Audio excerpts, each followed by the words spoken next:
I have studied abroad in modern times. Introduction. The so-called heavenly Son refers to the Father, the heavenly Mother Earth, and the Son of Heaven. Or it can be said, the Emperor becomes the parents of the people, thinking that he is the king of the world. And I, once the Emperor. Carrying on the legacy of the 6th generation, Shao recounted the aspirations of the late Emperor. Whip the bandits from the west and punish the old party, do whatever you can, defeat whatever you attack, sweep away the accumulated shortcomings of the imperial Song dynasty for 100 years, and make the heavenly power far and clear, and the ugly tremble and stack up. How could it be that time flies, and the young die young? Thanks to the mercy of heaven, I will come back to life 900 years later, study abroad in the modern world, and experience the prosperity of science. Now, I have returned from studying abroad and returned to my youth.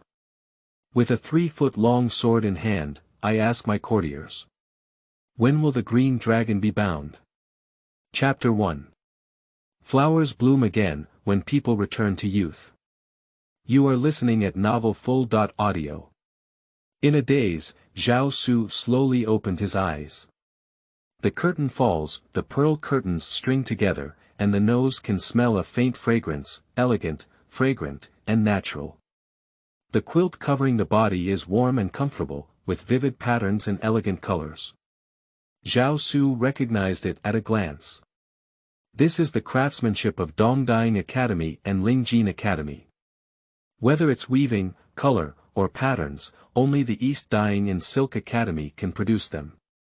Although modern can be imitated, it doesn't have that flavor. Just like Zhao Ji's thin golden body, middle school students can copy it. No one can write about that taste. Did you dream again? Zhao Su smiled. But this dream is also a bit too real. He has had similar dreams in the past, but none of them are as real as they are now. Zhao Su reached out and gently kneaded the embroidered patterns on the quilt. The stitching is tight, the workmanship is exquisite, and it feels very comfortable to touch. Suddenly, Zhao Su saw his own hand. That's clearly a child's hand. Fair, delicate, thin and weak. Immediately after, Zhao Su felt a slight itching in his throat, so he began coughing and trembling. Cough. Then, a strange but familiar woman's voice came from outside the curtain. Your Highness.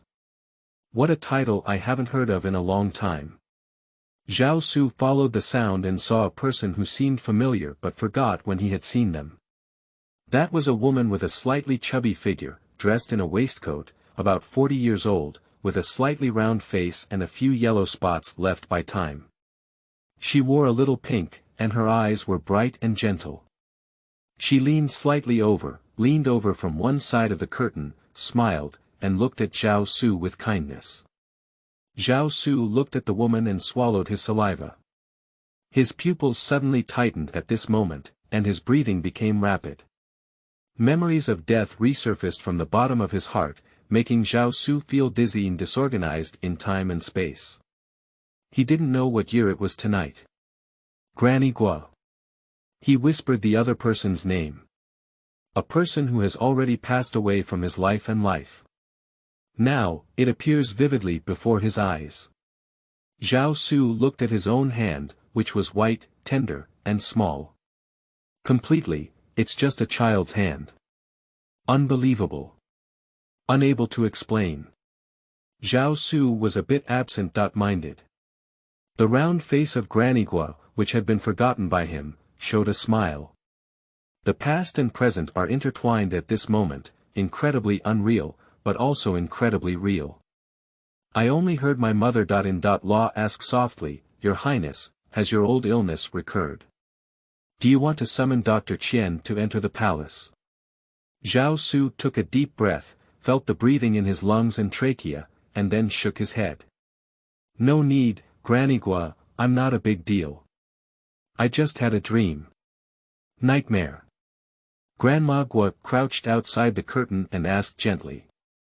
Zhao Su exhaled his breath without giving a direct answer, only murmuring to himself, I seem to have had a long dream. He leaned back against the jade pillow, his eyes confused, unsure of what the situation was. The past is surging in my heart, and the vivid people and events are rolling in my heart. All kinds of regrets and reluctance remain in my heart, bitter and sweet. The things before me were unbelievable, like a dream, unbelievable, yet I had to believe them. Does the reincarnation of Buddhism really exist? Otherwise, why can I live one life after another? Now even reversing time. Flowers bloom again, when people return to their youth. How the heavens love me. Zhao Su murmured softly, but the language he spoke was not the correct rhyme of the Song dynasty, but the Mandarin spoken over 900 years later. A language that is similar to regular rhyme but has already removed many entering tones. How fortunate I am. He looked at the woman in front of him, his wet nurse, the loyal person chosen by his father to take care of him. Grandma Guo. Zhao Su looked at her seriously. Ah. Grandma Guo responded gently to Zhao Su's call, my wife is here. This time, I will never let anyone bully you again. Zhao Su said firmly. Granny Guo was slightly stunned, not quite understanding what His Highness meant, but still smiled and said, Your Highness is joking. Who would bully my wife? Zhao Su followed with a smile. Indeed, under normal circumstances, no one would be idle and bored, bullying an honest imperial wet nurse who is responsible for her duties in the palace. But the problem is, although this wet nurse is honest and upright, she was chosen by her own father. In the eyes of many people, those who associate with Zhao Su's father are all guilty. It must be completely eradicated and thoroughly cleaned up. So, when Zhao Su was 12 years old, a bizarre rumor emerged in this Tokyo city. There is a legend that the officials of the current dynasty sent people to prepare for beauty pageants in Tokyo under the guise of selecting wet nurses. Suddenly, the civil servants became passionate and wrote letters discussing the matter. The result of the matter was that one day when Zhao Su returned from Ningu to the Funing Hall, he found that all the palace maids and eunuchs personally selected by his father to serve him and take care of him were gone by his side. Grandma Guo is no exception. At the age of 12, Zhao Su suddenly felt his hands and feet cold, his body trembling, and his eyelids twitching. He can still remember the feeling at that time to this day. Fear, shock, doubt, and anger intertwine in one's chest. At that time, he felt like a bird confined in a cage. Outside the cage, it was already crowded with jackals, wolves, tigers, and leopards. They are watching themselves fiercely and viciously. Just wait for yourself to make a mistake, then rush forward and drag him out of the cage, tearing him apart. Sometimes, in the middle of the night, Zhao Su even gets scared and sits up from bed. He is afraid, he is the next noble township lord. No. He doesn't even have the qualification to become a noble township official. At least, there are loyal ministers and warriors willing to follow noble township lord in launching a deadly charge. But what does he have? There's nothing. The people around us are all the ears and eyes of others. Even a few ants in the garden can reach Cheng Yi's ears. As Zhao Su reminisced about the past, he looked at the furnishings in the dormitory. Screens stood tall, and one could vaguely see through the gaps in the pearl curtains. Inside those screens, the light and shadow of the charcoal burning in the brazier. Therefore, it was not winter now, but early spring. Zhao Su was thinking about how his mother-in-law would address him. Your Highness. Have you not ascended the throne yet? So, is the father still alive? Is it the 7th year of Yuanfeng or the 8th year of Yuanfeng? After thinking for a moment, he tentatively asked, Grandma, how is your father's illness? Grandma Guo sighed and whispered, my wife is just a petty person. How dare she inquire about such military and state affairs?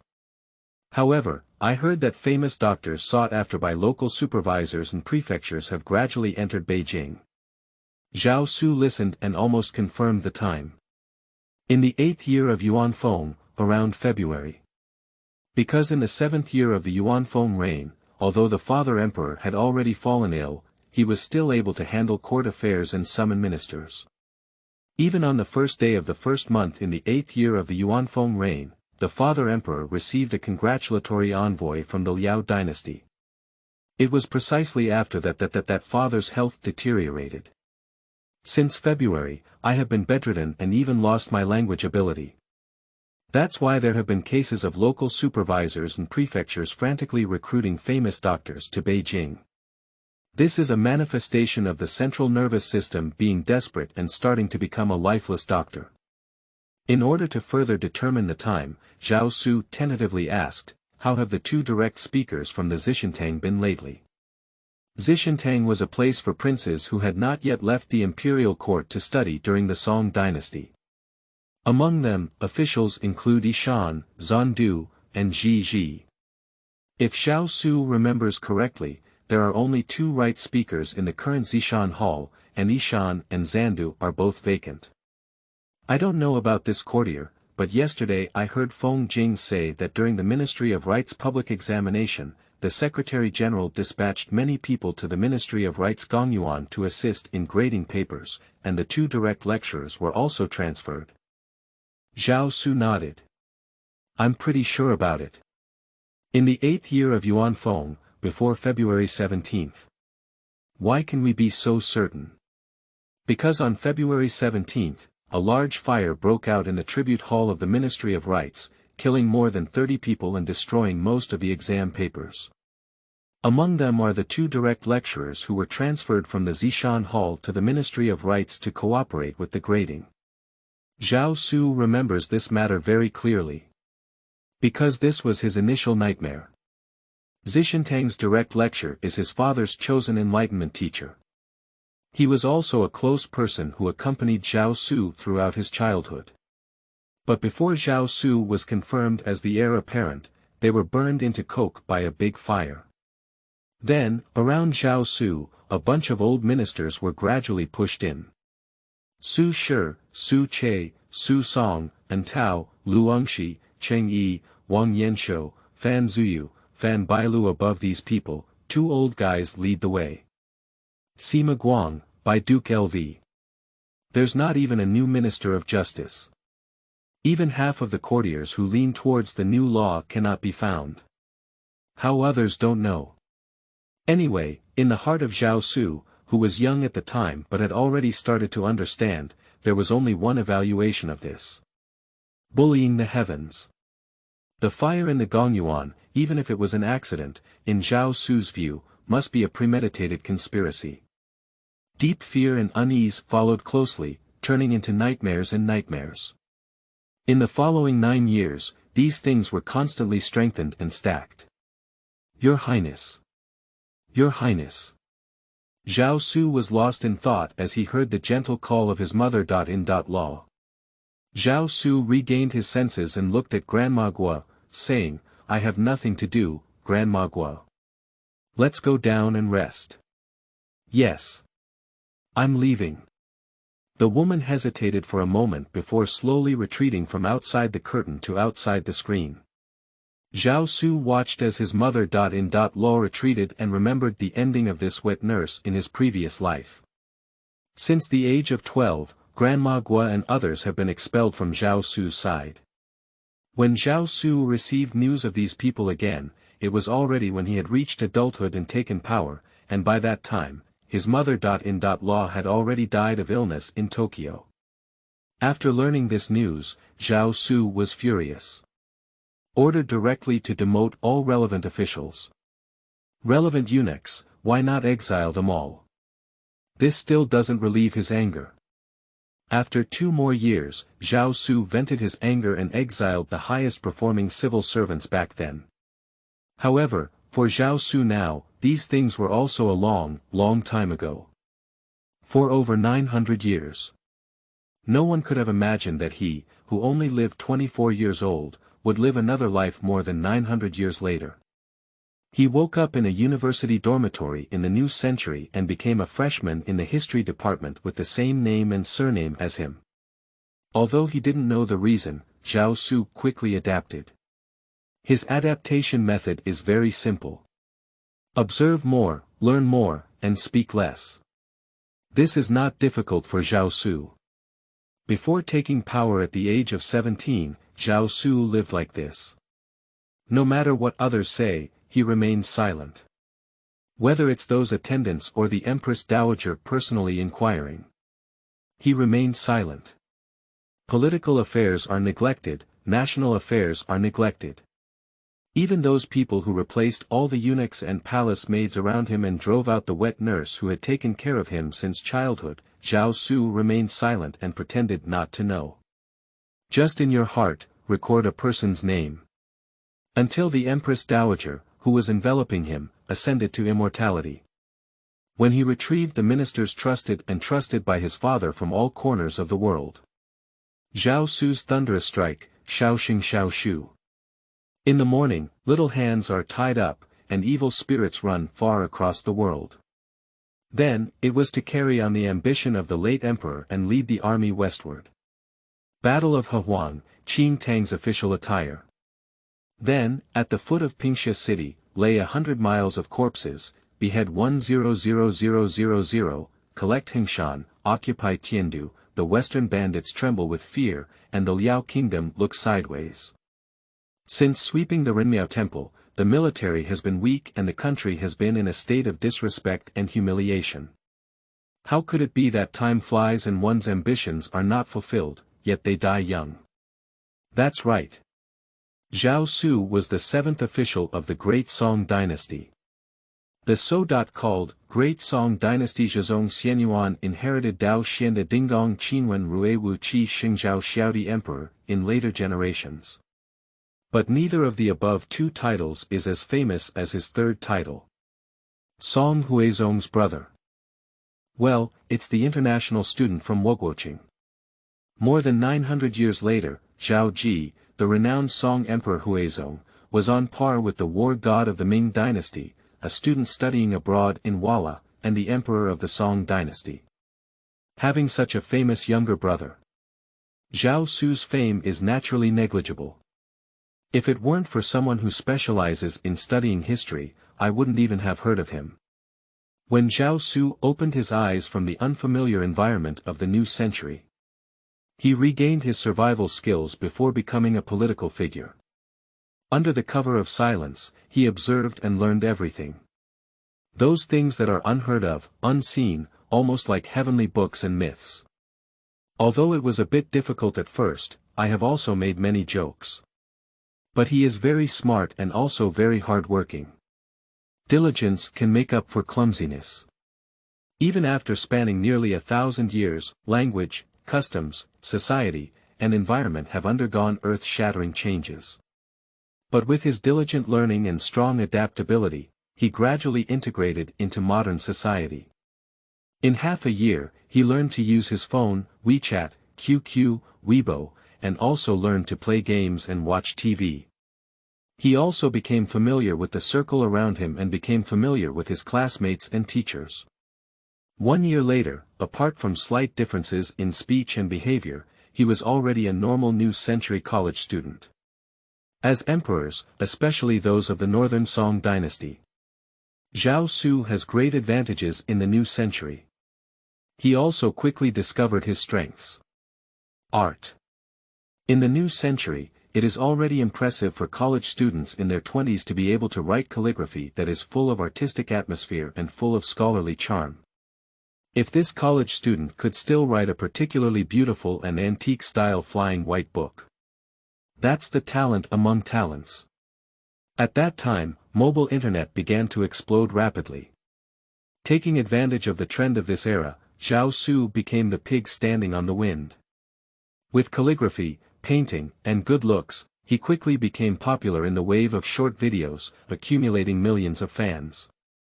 Even, as a result, he was highly regarded by a respected senior professor at Imperial University, and was accepted as a closed-door disciple, obtaining the qualification for direct master's and doctoral studies at Imperial University.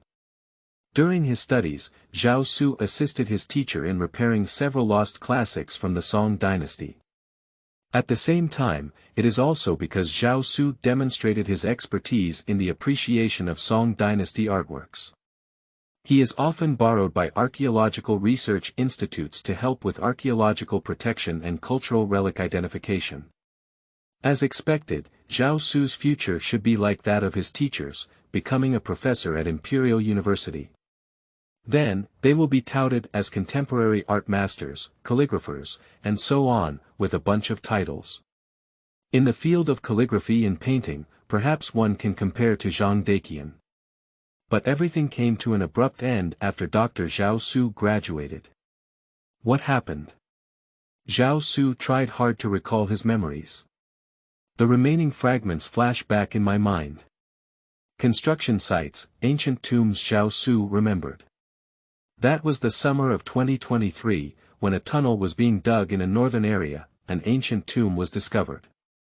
After excavation, people found that this was a large royal tomb from the early Jin dynasty, and it was well preserved with almost no traces of being visited by tomb raiders. In tombs, many Song dynasty palace artifacts were discovered. There are even burial objects accompanying the tombs of Song dynasty emperors.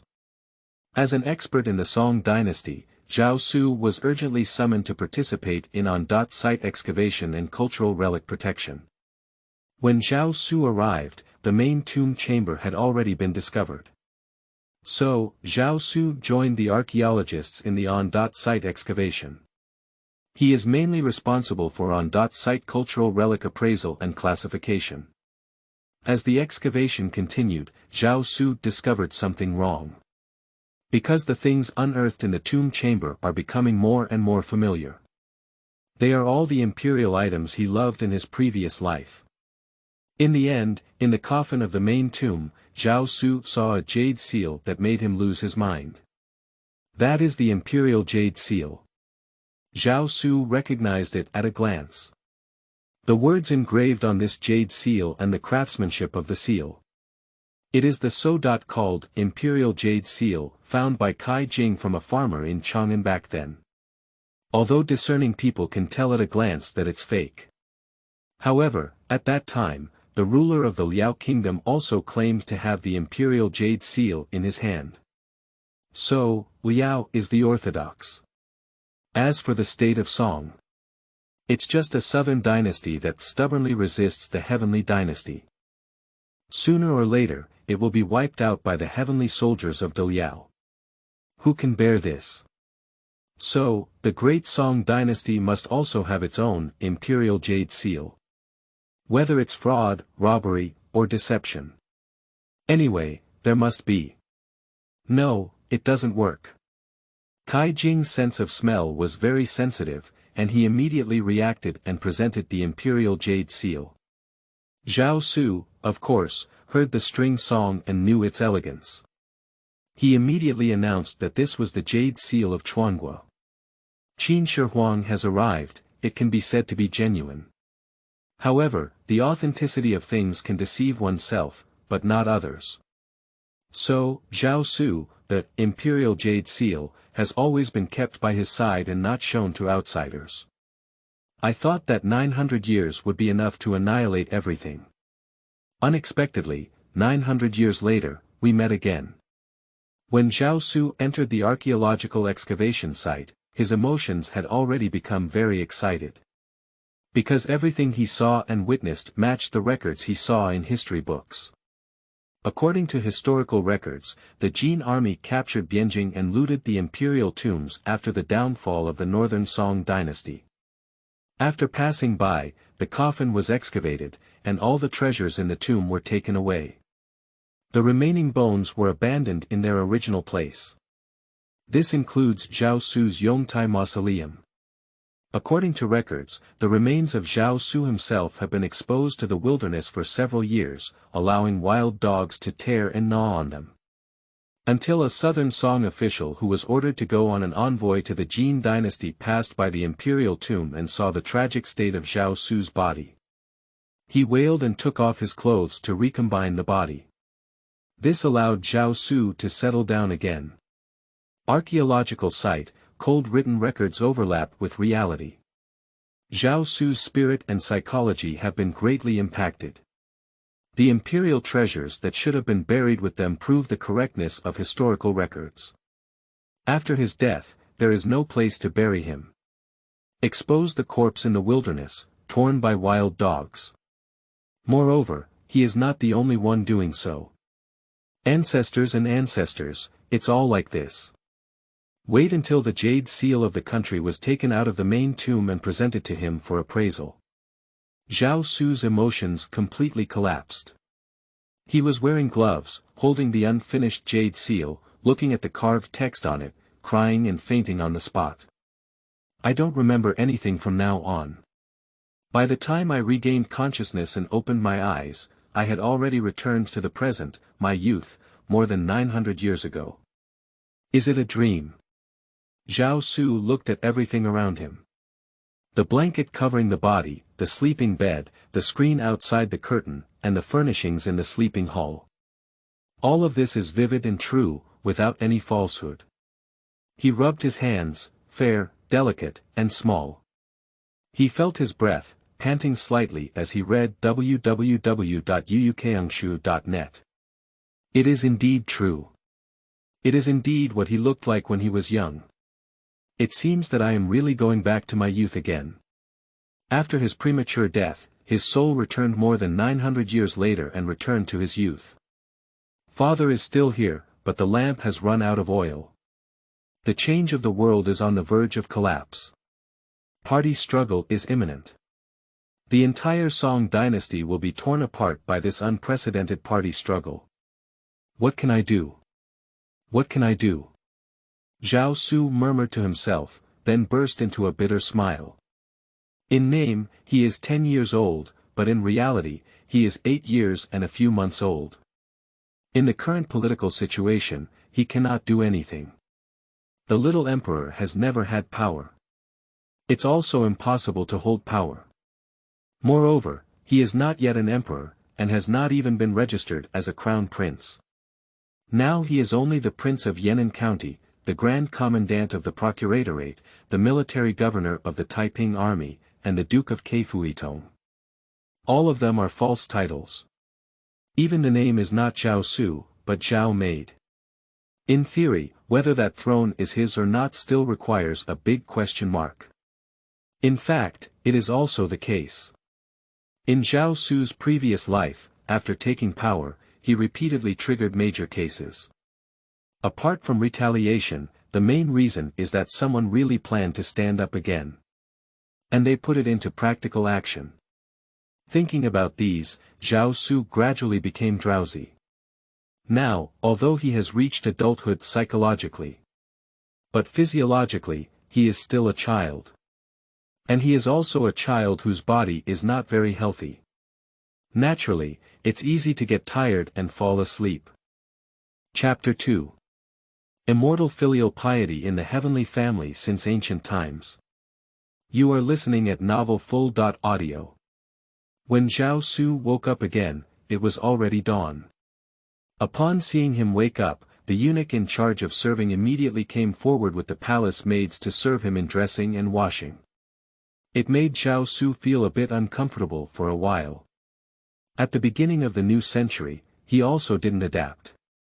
No one serves to dress, they have to make their own meals, and they also have to do their own laundry.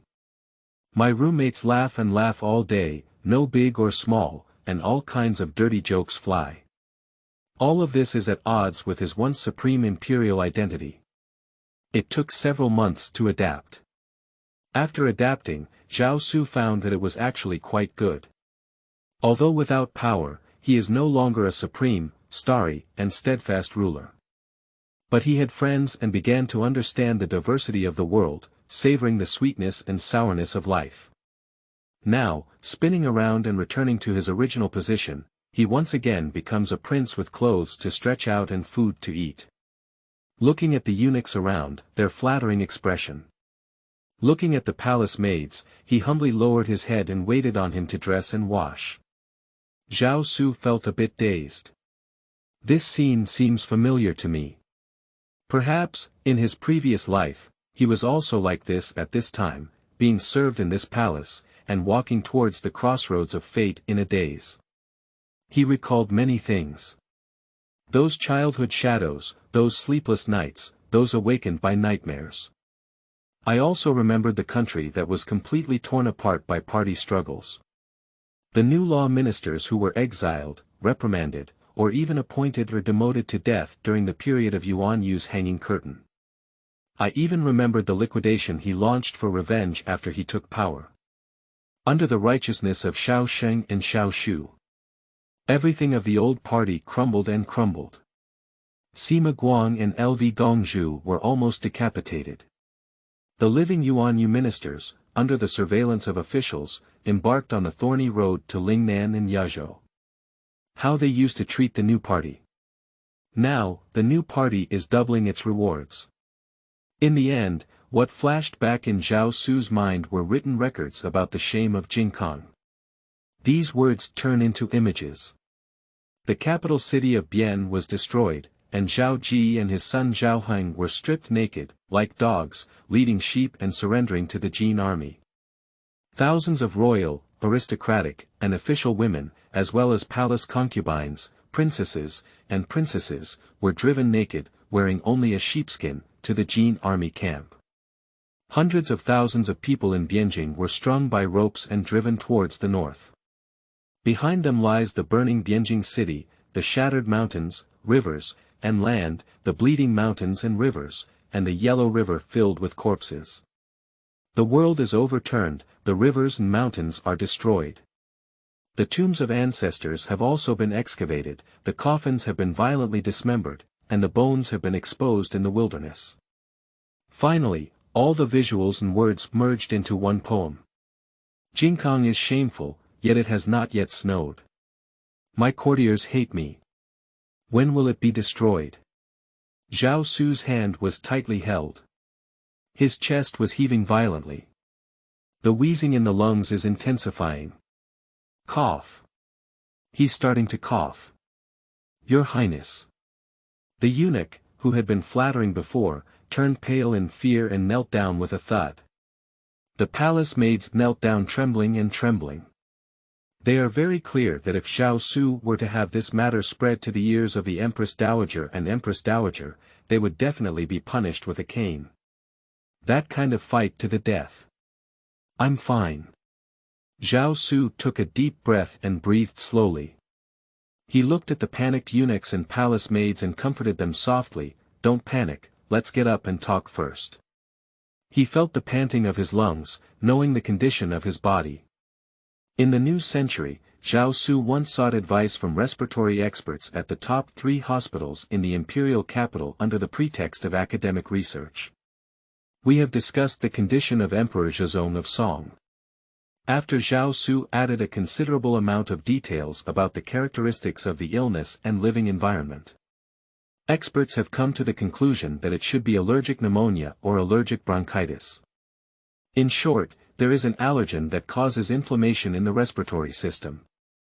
From the details described by Zhao Su himself, it is highly likely that they are related to the decoration materials in the palace.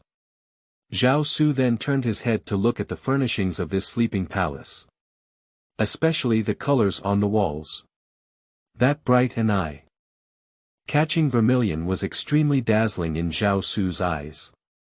The place where Zhao Su lived is called Qingning Palace, and its old name is generally referred to as the Crown Prince's throne. It was built specifically for Zhao Su's grandfather, who was the adopted son of Renmiao, during the reign of Emperor Yingzong. To prevent moisture and insects.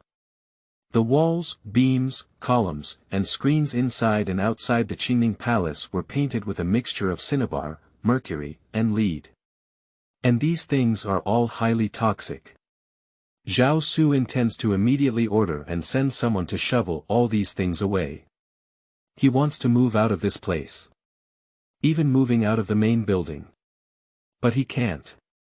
He can't even easily leave Qingning Palace. As Zhao Su knew, at this moment, the imperial city outside Qingning Palace was really surrounded by jackals and wolves, with tigers and leopards showing their teeth. Now, only here, only this place can be 100% sure of safety.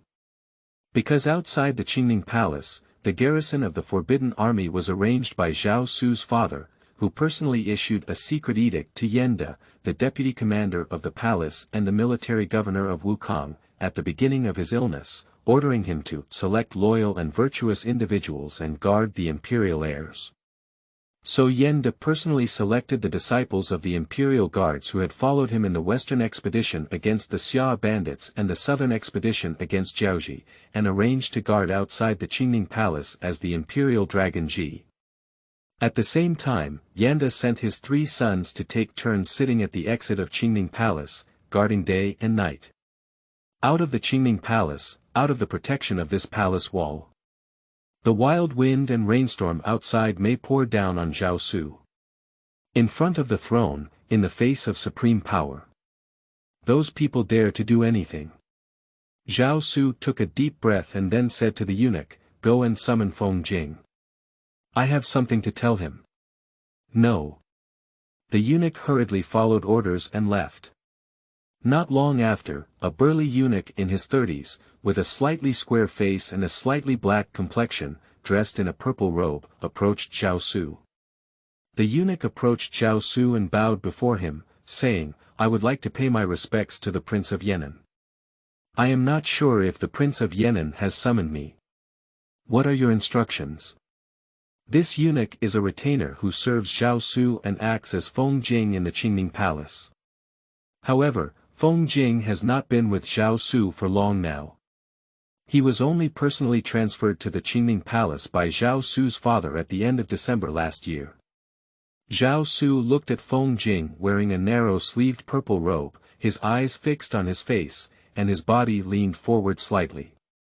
This is a habit developed in the previous life after being in power. It is also a body language, intended to give people a hint of, "I am very serious, so please take it seriously." However, Zhao Su is too young now. He, who is actually over 8 years old, even in the eyes of his inner courtiers, is considered a child without the ability to act independently.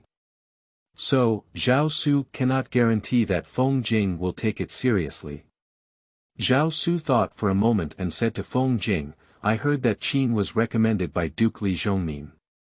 Feng Jingpa raised his head in surprise and said, "How could the princess know about this?" Zhao Su did not answer, but only said, "Zhongmin Gong, loyal to the country, sacrificing his life to the death, and sincerely serving as a role model for his courtiers.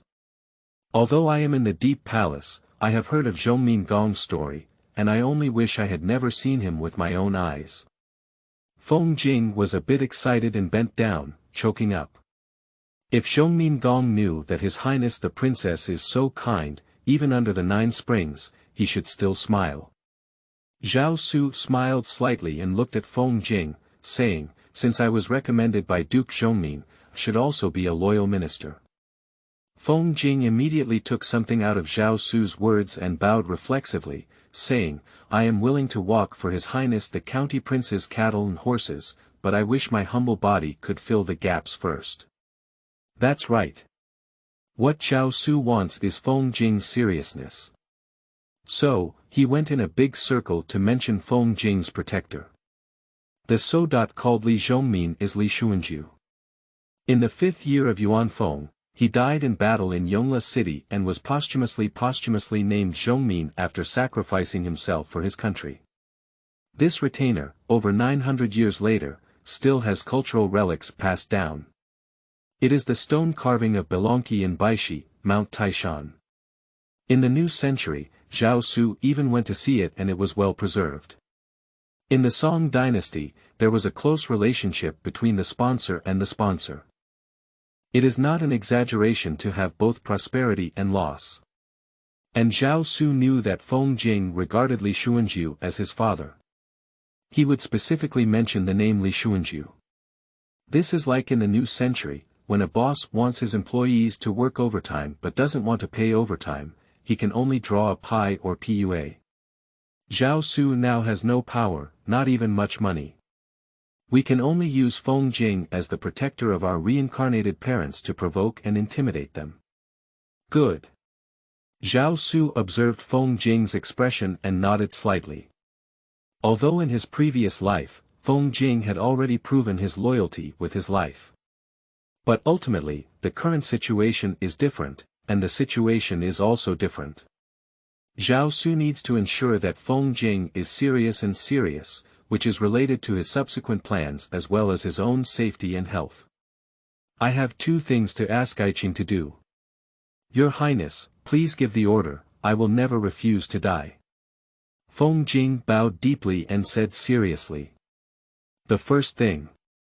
Zhao Su stretched out a finger and said, Qing, go and take my pen, ink, paper, inkstone, and Buddhist scriptures from the Zishan Hall. At this point, Zhao Su's eyes slightly turned red and he said affectionately, Father is bedridden, and as a son, I cannot personally serve the soup and medicine in front of the emperor. It is already unfilial. At this point, Zhao Su sobbed lightly and choked up, saying, as a son of a man, I cannot serve soup or medicine, so I can only copy scriptures for my father and pray to the gods and Buddhas. Feng Jing and the palace maids and eunuchs around him all bowed and said, Your Highness, pure filial piety will surely move heaven. Feng Jing further said, I will go to the Zishan Hall and bring the county king pens, ink, paper inkstones, and scriptures. The Prince of Yan'an voluntarily requested to transcribe Buddhist scriptures and pray for blessings for the official family. This is the greatest correctness. No one or anything can stop you from reading at www.uukangshu.net. Not only that, Feng Jing also knew that he had to spread this matter in a high-profile manner. Let others know. Especially the Empress Dowager and Empress. Zhao Su stopped choking and looked at Feng Jing, saying, I must keep a low profile about this matter. I must not disturb others, especially the grandmother and queen mother. Feng Jing listened, almost unbelievable. He originally thought that this was an idea given to the Prince of Yan'an by people around him. But now the Prince of Yan'an has made such a request.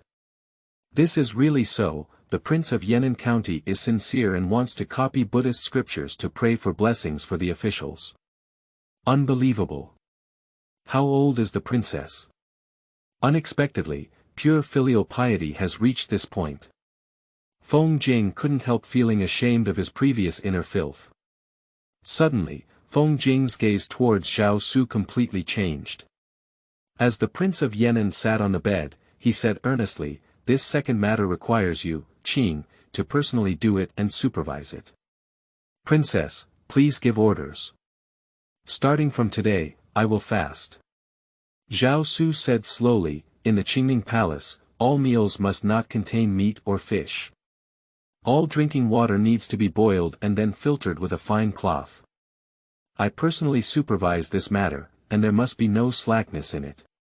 Feng Jing listened and looked up incredulously at Zhao Su. He only felt that the princess sitting on the bed was like a bodhisattva, emitting radiance all over his body, warming and infecting his heart. When he bowed and bowed long, he said, I will obey the orders of the county king. Zhao Su saw it and knew that Feng Jing would definitely put his heart into it. He nodded and said, Let's go. Chapter 3. Palace 2. You are listening at novelfull.audio. Watching Feng Jing leave the entrance of the dormitory. Zhao Su let out a faint sigh and a stone fell to the ground in his heart. Feng Jing's loyalty has been proven. In his previous life, he would rather be demoted to Guangnan than reveal a word that Zhao Su had privately said. Zhao Su was only worried, he disregarded and neglected his instructions. Now that Feng Jing has made a statement, he will naturally take this matter seriously as a person. Now, everything is ready except for the east wind. Zhao Su murmured softly and looked towards the direction of Cunning Hall. Cunning Hall is the central palace, where the Empress resides. Memories from my previous life flashed back in my mind. In the curtain, the Empress Dowager Gao, and Empress Dowager Xiang, Empress Xiang, stood like sculptures, speechless but choking on their own. The father, who was dying of illness, lay on the imperial bed, no longer majestic as before, and could only quietly look at Zhao Su with his eyes. Young Zhao Su looked at his father's emperor at a loss. Outside the curtain, the voices of the courtiers rang out neatly. On the winter of last year, the 3 provinces jointly received His Majesty's imperial edict. Prince Yenin, the Prince of Yenin County, will step out of the cabinet this spring. The officials were in fear and requested that Fleas build a crown prince to unite the world. The courtiers played 3 times in a row. But within the curtain, apart from the sound of crying and sobbing, no one spoke. At that time, Zhao Su, who was young and still naive, watched helplessly as his father, the emperor, lay on the sickbed, nodding incessantly to show his approval of the minister's memorial. But within the curtain, there was no other sound except for choking and sobbing. Everyone ignored Zhao Su's father's nod. Father is the emperor. At that time, no one noticed Zhao Su. No one would spend their precious energy on a young prince who was surrounded and at a loss during such a tense and thrilling power struggle. Just a child. I don't understand anything, I don't know anything. Don't worry. But they wouldn't have thought that at that time, Zhao Su, who seemed ignorant and didn't understand anything. Actually, I already understand. He remembered everything that happened that day in his heart and engraved it in his bones. Every day and every night thereafter, as he lay on the imperial bed of the Funing Hall, he would remember everything that had happened that day. He remembered what everyone had said and done at that time. I naturally remember how the silence within the curtain was broken. Please have the Empress Dowager listen to the government and wait for her recovery. The person who is speaking is Wang Xian.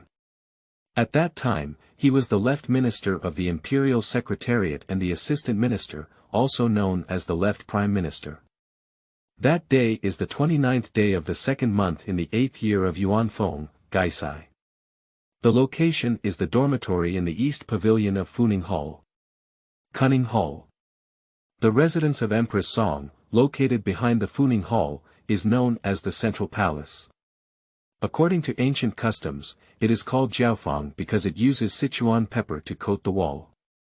At this moment, the owner of the Cunning Hall is kneeling in front of the statue of the Medicine King Buddha, reciting Buddhist scriptures to the Empress. Empress Yang is not yet 40 this year, but she is already showing her old age with a worried expression on her face. She couldn't help but not worry. Married into the royal family to the Empress for 19 years, although she had given birth to children for the official family, all of them died young. Now, even the officials are watching her leave. The weight of fate is like 1,000 pounds of burden. She couldn't breathe and couldn't catch her breath under the pressure. But she has no choice.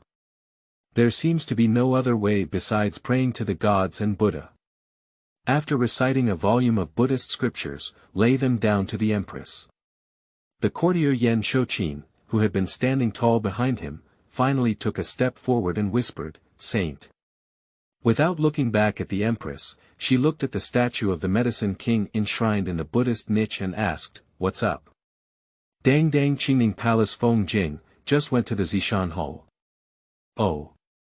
Empress Yang apologized to the pharmacist Wang Buddha statue and then stood up and walked towards the inner sleeping curtain of the Cunning Hall. As she walked, she asked, "Gentlemen, have you all gone to the Imperial Examination Hall? What did Feng Jing do at the Zishan Hall?" "I heard that Feng Jing went to the Zishan Hall as ordered by the Prince of Yenin County to search for calligraphy, ink, paper, inkstones, and Buddhist scriptures." Stopping at the Empress, she turned around and looked at Song Yongchen, saying, "What do 6 brothers need for pens, ink, paper, inkstones, and Buddhist scriptures?" "I don't know." Yan Shouqin lowered his head and dared not look directly at the Empress. After pondering for a moment for the Empress, hesitating for a moment, he asked again, "Does Baozi Palace know about this?" After only thinking for a moment, he answered his own question to the Empress, "Since I know, how can Baozi Palace not know?" Baozi Palace is the residence of the Empress Dowager, located to the west of the Funing Palace. It is closer to the inner court than the Empress, who resides deeply in the palace, and can also hear more rumors. Since she already knows, Baozi Palace will naturally know as well. So, without hesitation, Xiang Empress instructed Yan Shouqin, I want to go to Qingming Palace, please arrange it. As expected by the Empress. Empress Dowager Gao in the Baozi Palace also learned about Feng Jing's behavior from her retainer Liang Weijian's mouth. Lu Gu is actually a filial son. Empress Dowager Gao gently caressed the fox slave in her arms and said. Liang Weijian lowered his head deeply and dared not answer. He understood the meaning of Empress Dowager Gao's words. How old is the Prince of Yan'an County?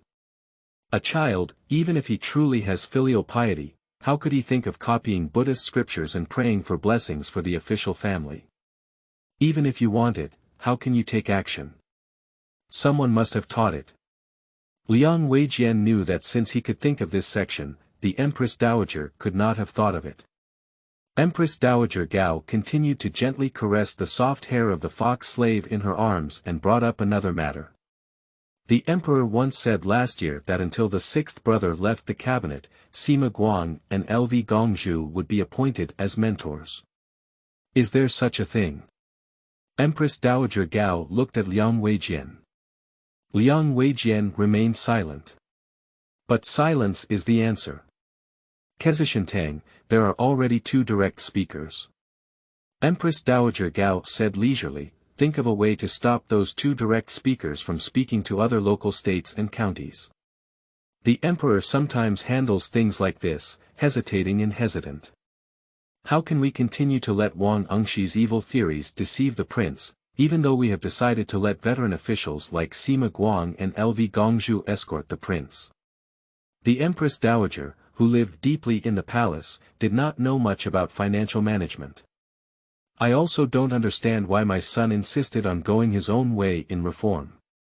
In the palace, all she heard, saw, and knew were the complaints, dissatisfaction, and resentment of noble officials, relatives, and princesses. Especially, Wang Engxi, in one breath, abolished all the descendants of the royal family except for the 5 uniforms. Taizu and the descendants of Taizong, it's not just 1 or 2 who came to her to complain. The city of Ifa is even more chaotic in the capital city of Bian. Her courtiers and relatives were constantly complaining in front of her. What is the struggle for profit with the people, exploiting too deeply? Or it could be the method of Han martial arts, nothing better than this. So, Empress Dowager Gao has been persuading her son. However, although the current officials are filial, they refuse to listen to her advice on this matter. Liang Weijian listened quietly to Empress Dowager Gao's words, still silent, but he recorded things in his heart. Empress Dowager Gao has already released the fox slave in her hand. Go and see the emperor. Empress Dowager Gao said, her tone somewhat desolate. Anyway, that's her son. Pregnant in October, the bones and flesh born through hard work. Nowadays, the emperor is becoming increasingly ill. Watching the emperor become increasingly thin, Empress Dowager Gao naturally feels very uncomfortable in her heart. Liang Weijian finally answered and said, Madam, the ministers of the 2 prefectures have just entered the palace. At this moment, I am respectfully asking for the Holy Communion in the Funing Hall. After hesitating for a moment, Empress Dowager Gao said, since that's the case, I'll wait for my ministers to leave and then visit the emperor. Empress Dowager Gao is a person who respects the system very much. This is related to her life experience. She was born into a family of great generals, and her great ancestors Gao Qiong and grandfather Gao Jishuan were both famous generals. My biological father, Gao Zuanfu, although she lost the prestige of her ancestors, her mother came from another family of famous generals in the Song dynasty, who truly established the Chao family. And the other daughter of the Chao family, later married into the royal family and became the Empress of Renmiao, known as Empress Cixin Guangxian. Empress Dowager Cixin Guangxian had no children, so she brought Empress Dowager Gao to the palace to raise her. She was personally bestowed with great favor. Empress Dowager Gao was deeply influenced by the reverence for the system and the compassionate spirit of Empress Dowager Guangxian. That's why, although Empress Dowager Gao didn't really like the so-called new law that her son had created. But it was just persuasion and never really intervened. My son is the emperor, and everything in the world will be dealt with accordingly. On the other hand, Empress Dowager Gao's dissatisfaction with the new law mostly stems from this ancestral system, Jiao policy, perfect and flawless. How can we destroy it casually? Moreover, Empress Dowager Gao always remembers that her husband was able to ascend to the throne smoothly thanks to the persistence of the Jiao ministers back then. Fu Bai, Wen Yanba, Sima Guang, Lv Gongzhu, Li Chun, they are all loyal ministers. But the emperor believed in Wang Engshi's heresy and abandoned these people. Isn't this confused? Self-destructive city walls. Nowadays, the emperor is seriously ill and the medicine stone is lifeless. Loyal ministers, however, are far away from all corners of the world, and above the court, are full of treacherous ministers and rebels. Once there is a change, what should we do about this Sheiji ancestral temple? Thinking about these things, Empress Dowager Gao's face inevitably began to worry again. Liang Weijian looked at Empress Dowager Gao's expression and calmly raised his head, whispering, "Madam, there's something else I don't know if I should say." "Speak up." Empress Dowager Gao sighed leisurely. "I have heard that a few days ago, during the Changqiu period in the central palace, someone was ordered to set up a fasting room in the Daxiangguo temple to pray for blessings. His prayer reads, 'The Prince of Yan'an prays.' Nowadays, many people have heard about this matter." Empress Dowager Gao's face turned pale and her body trembled slightly as she listened. After a long time, she said, "Why is the Empress here?" Liang Weijian didn't dare to answer at all, just lowered his head deeply. Empress Dowager Gao let out a long sigh and said to herself, "How could my old age harm my grandson?" The Empress had people set up a fasting prayer, especially in the prayer words, praying in the name of the Prince of Yan'an County. This is to tell the world. Officials have sons. And I've grown up. The subtext is, grow dim sum. Who does the secret poke refer to? People with a heart will naturally associate. The legend of the sound of axes and the shadow of candles is well known throughout the country. The story of the Golden Chamber Alliance is vividly remembered. What did the officials of the two prefectures say? Empress Dowager Gao pondered for a moment before asking Liang Weijian. Liang Weijian lowered his head and replied, "I have not heard of this matter." Empress Dowager Gao's expression darkened as she listened. Sometimes, without discussion, it is the biggest discussion. Because they have all gone underground. Empress Dowager Gao remembered that since the emperor fell seriously ill, the officials in charge of the two prefectures had to go to the palace almost every morning and evening to greet him. After greeting, they will all gather in the capital or privy council within the imperial city for discussion. During the assembly process, the officials often order to lock the hall and only allow the middle scribe to be present to record. The relevant collection records can only be read by people from the Zhongshu Sharon. Liang Weijian carefully observed Empress Dowager Gao's expression and reported cautiously, "However, I have heard that the mother of Right Prime Minister Kai Gong was once ordered to attend the palace by the Central Palace Order." Kai Zhizheng's mother. Ming Shi. Empress Dowager Gao immediately became alert. What did she do in the palace? What did the Empress summon her into the palace for? Liang Weijian shook his head and said, "I don't know anything about it." Empress Dowager Gao's vigilance was immediately heightened. Liang Weijian was appointed as an attendant to the Ministry of Internal Affairs and was promoted to the Baozi Palace. He has always been well informed. In addition, Liang Weijian also had close contacts with high-ranking officials such as Qin Yan and Zhang Shiliang. Even Liang Weijian doesn't know what Ming Shi and Empress are talking about when they meet. This only indicates that the discussion between the Empress and the Ming family was extremely sensitive, probably privately, and they avoided others when speaking. Thinking about the Empress ordering someone to pray for blessings at the Daxiangguo temple, but falsely using the name of the Prince of Yenin in her prayers. This incident is now widely known. Empress Dowager Gao had to suspect that this matter was the result of discussions between Kai Ke and the Empress. This is shocking. Empress Dowager Gao took a deep breath. She remembered again that Feng Jing, who had been reported by Liang Weijian, had gone to the Zishan Hall to collect brushes, ink, paper, and ink stones, saying, "The Prince of Yenin County intends to copy Buddhist scriptures and pray for blessings for the official family." How old is the Prince of Yenin County? Copying Buddhist scriptures. Does he recognize the characters in the entire Buddhist scripture? Even if he recognizes everything, can he write? Did you write it? So, who taught it? Why teach like this? What is the purpose?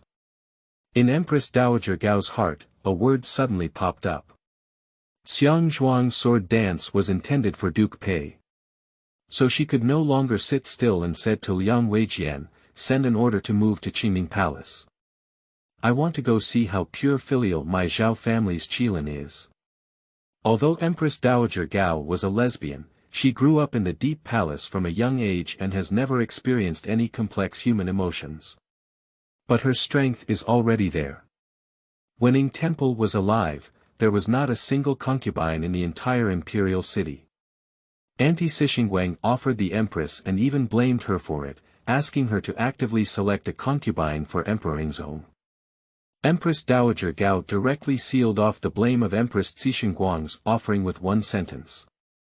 Report to Empress Dowager, the bride married the 13th Regiment training and did not marry any official family. For many years in this palace, Empress Dowager Gao never put herself at a disadvantage. She always strives for initiative.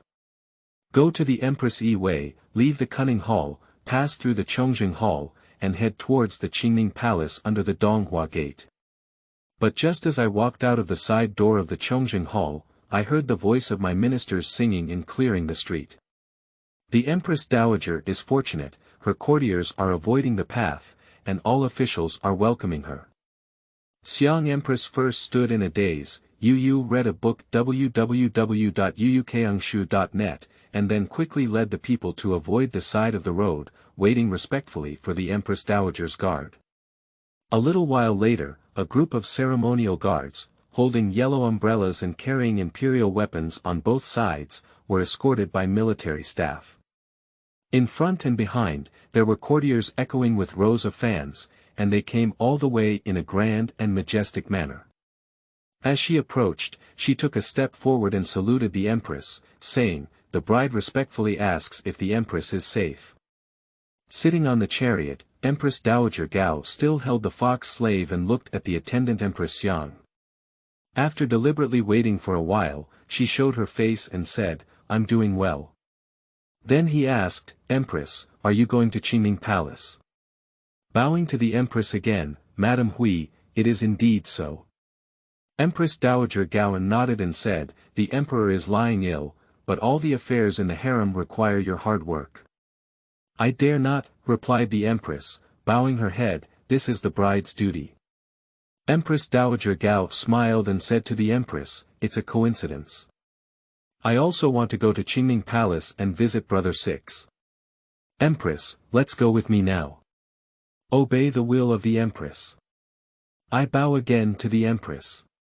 Note: Tang and Song in-laws are referred to as uncles and aunts. Wait in front of Shaotang to pay respects to your aunt.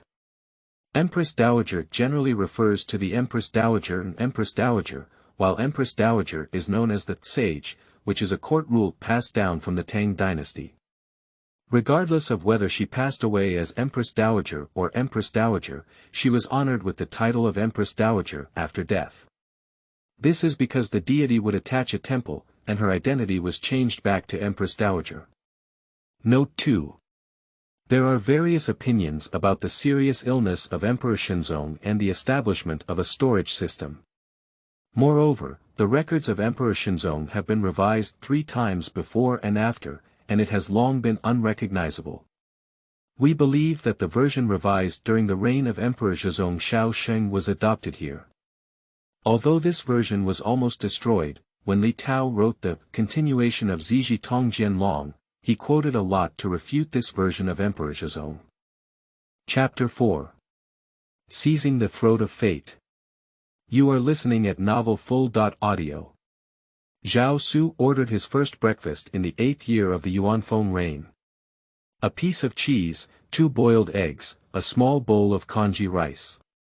Just as he finished eating, Feng Jing also returned. Zhao Su no longer hesitated, and immediately ordered Feng Jingyan to spread ink and paper, and on a desk dedicated to his writing in the hall, he would brush his hair and copy. But when Zhao Su saw the 2 Buddhist scriptures brought back by Feng Jing, he was momentarily lost in thought. Is this fate? He murmured softly. Memories from my previous life flashed back in my mind. Inside the Funing Hall, there are gathered officials and officials. The hanging curtain has fallen, and the grandmother listens to politics. Young Zhao Su was held by someone and walked out of the curtain. The officials of the 2 prefectures arched their hands, bowed with their long bodies, and called out to His Highness. At this moment, from the hanging curtain, the voice of the grandmother came. The prince is handsome and eager to learn. He has recited 7 volumes of the Analects, which is slightly difficult to handle, not just reading. Since the emperor took medicine, he has handwritten 2 volumes of Buddhist scriptures to pray for blessings. At that time, Zhao Su, who was young, turned around in shock and saw his inner minister Zhang Maozi. He sent 2 volumes of Buddhist scriptures out of the curtain and presented them to the courtiers. After passing it on one by one, the courtiers all bowed and said, Emperor Song has a queen, and the country is fortunate. At that time, the Buddhist scriptures were transmitted from the curtain by Zhang Maozi. It happened to be the Buddhist scripture that Feng Jing had taken from the Zishan Hall in front of him. One is to eliminate disasters, and the other is to prolong life. Zhao Su recalled that the hand holding the pen had already left words on the Yuan Shu paper. Zhao Su did not adopt his flashy writing style in modern times. But it was done in a regular and orderly manner, using standard Guan-gu regular script to transcribe each stroke. Word by word, line by line, from left to right. Although I am just a child, my hands are small and my strength is weak, and my handwriting is also shallow. However, they are neat, with clear handwriting, and each word has almost the same size and format. This startled the courtiers serving nearby. Your Highness has such a handsome pen. Even when Wang Yujun was young, he was afraid of nothing more than that. Feng Jing half sincerely praised and half you praised. Zhao Su didn't answer, he just copied on his own. In my mind, those memories that are only fleeting begin to flash back. The father's unsmiling face was slowly colored. The imperial portrait enshrined in the Jingfu Palace gradually became more authentic and also gained warmth. By my ear, there is a faint sound of a curved water flow in a wine cup, as well as the sound of elegant music and silk and bamboo.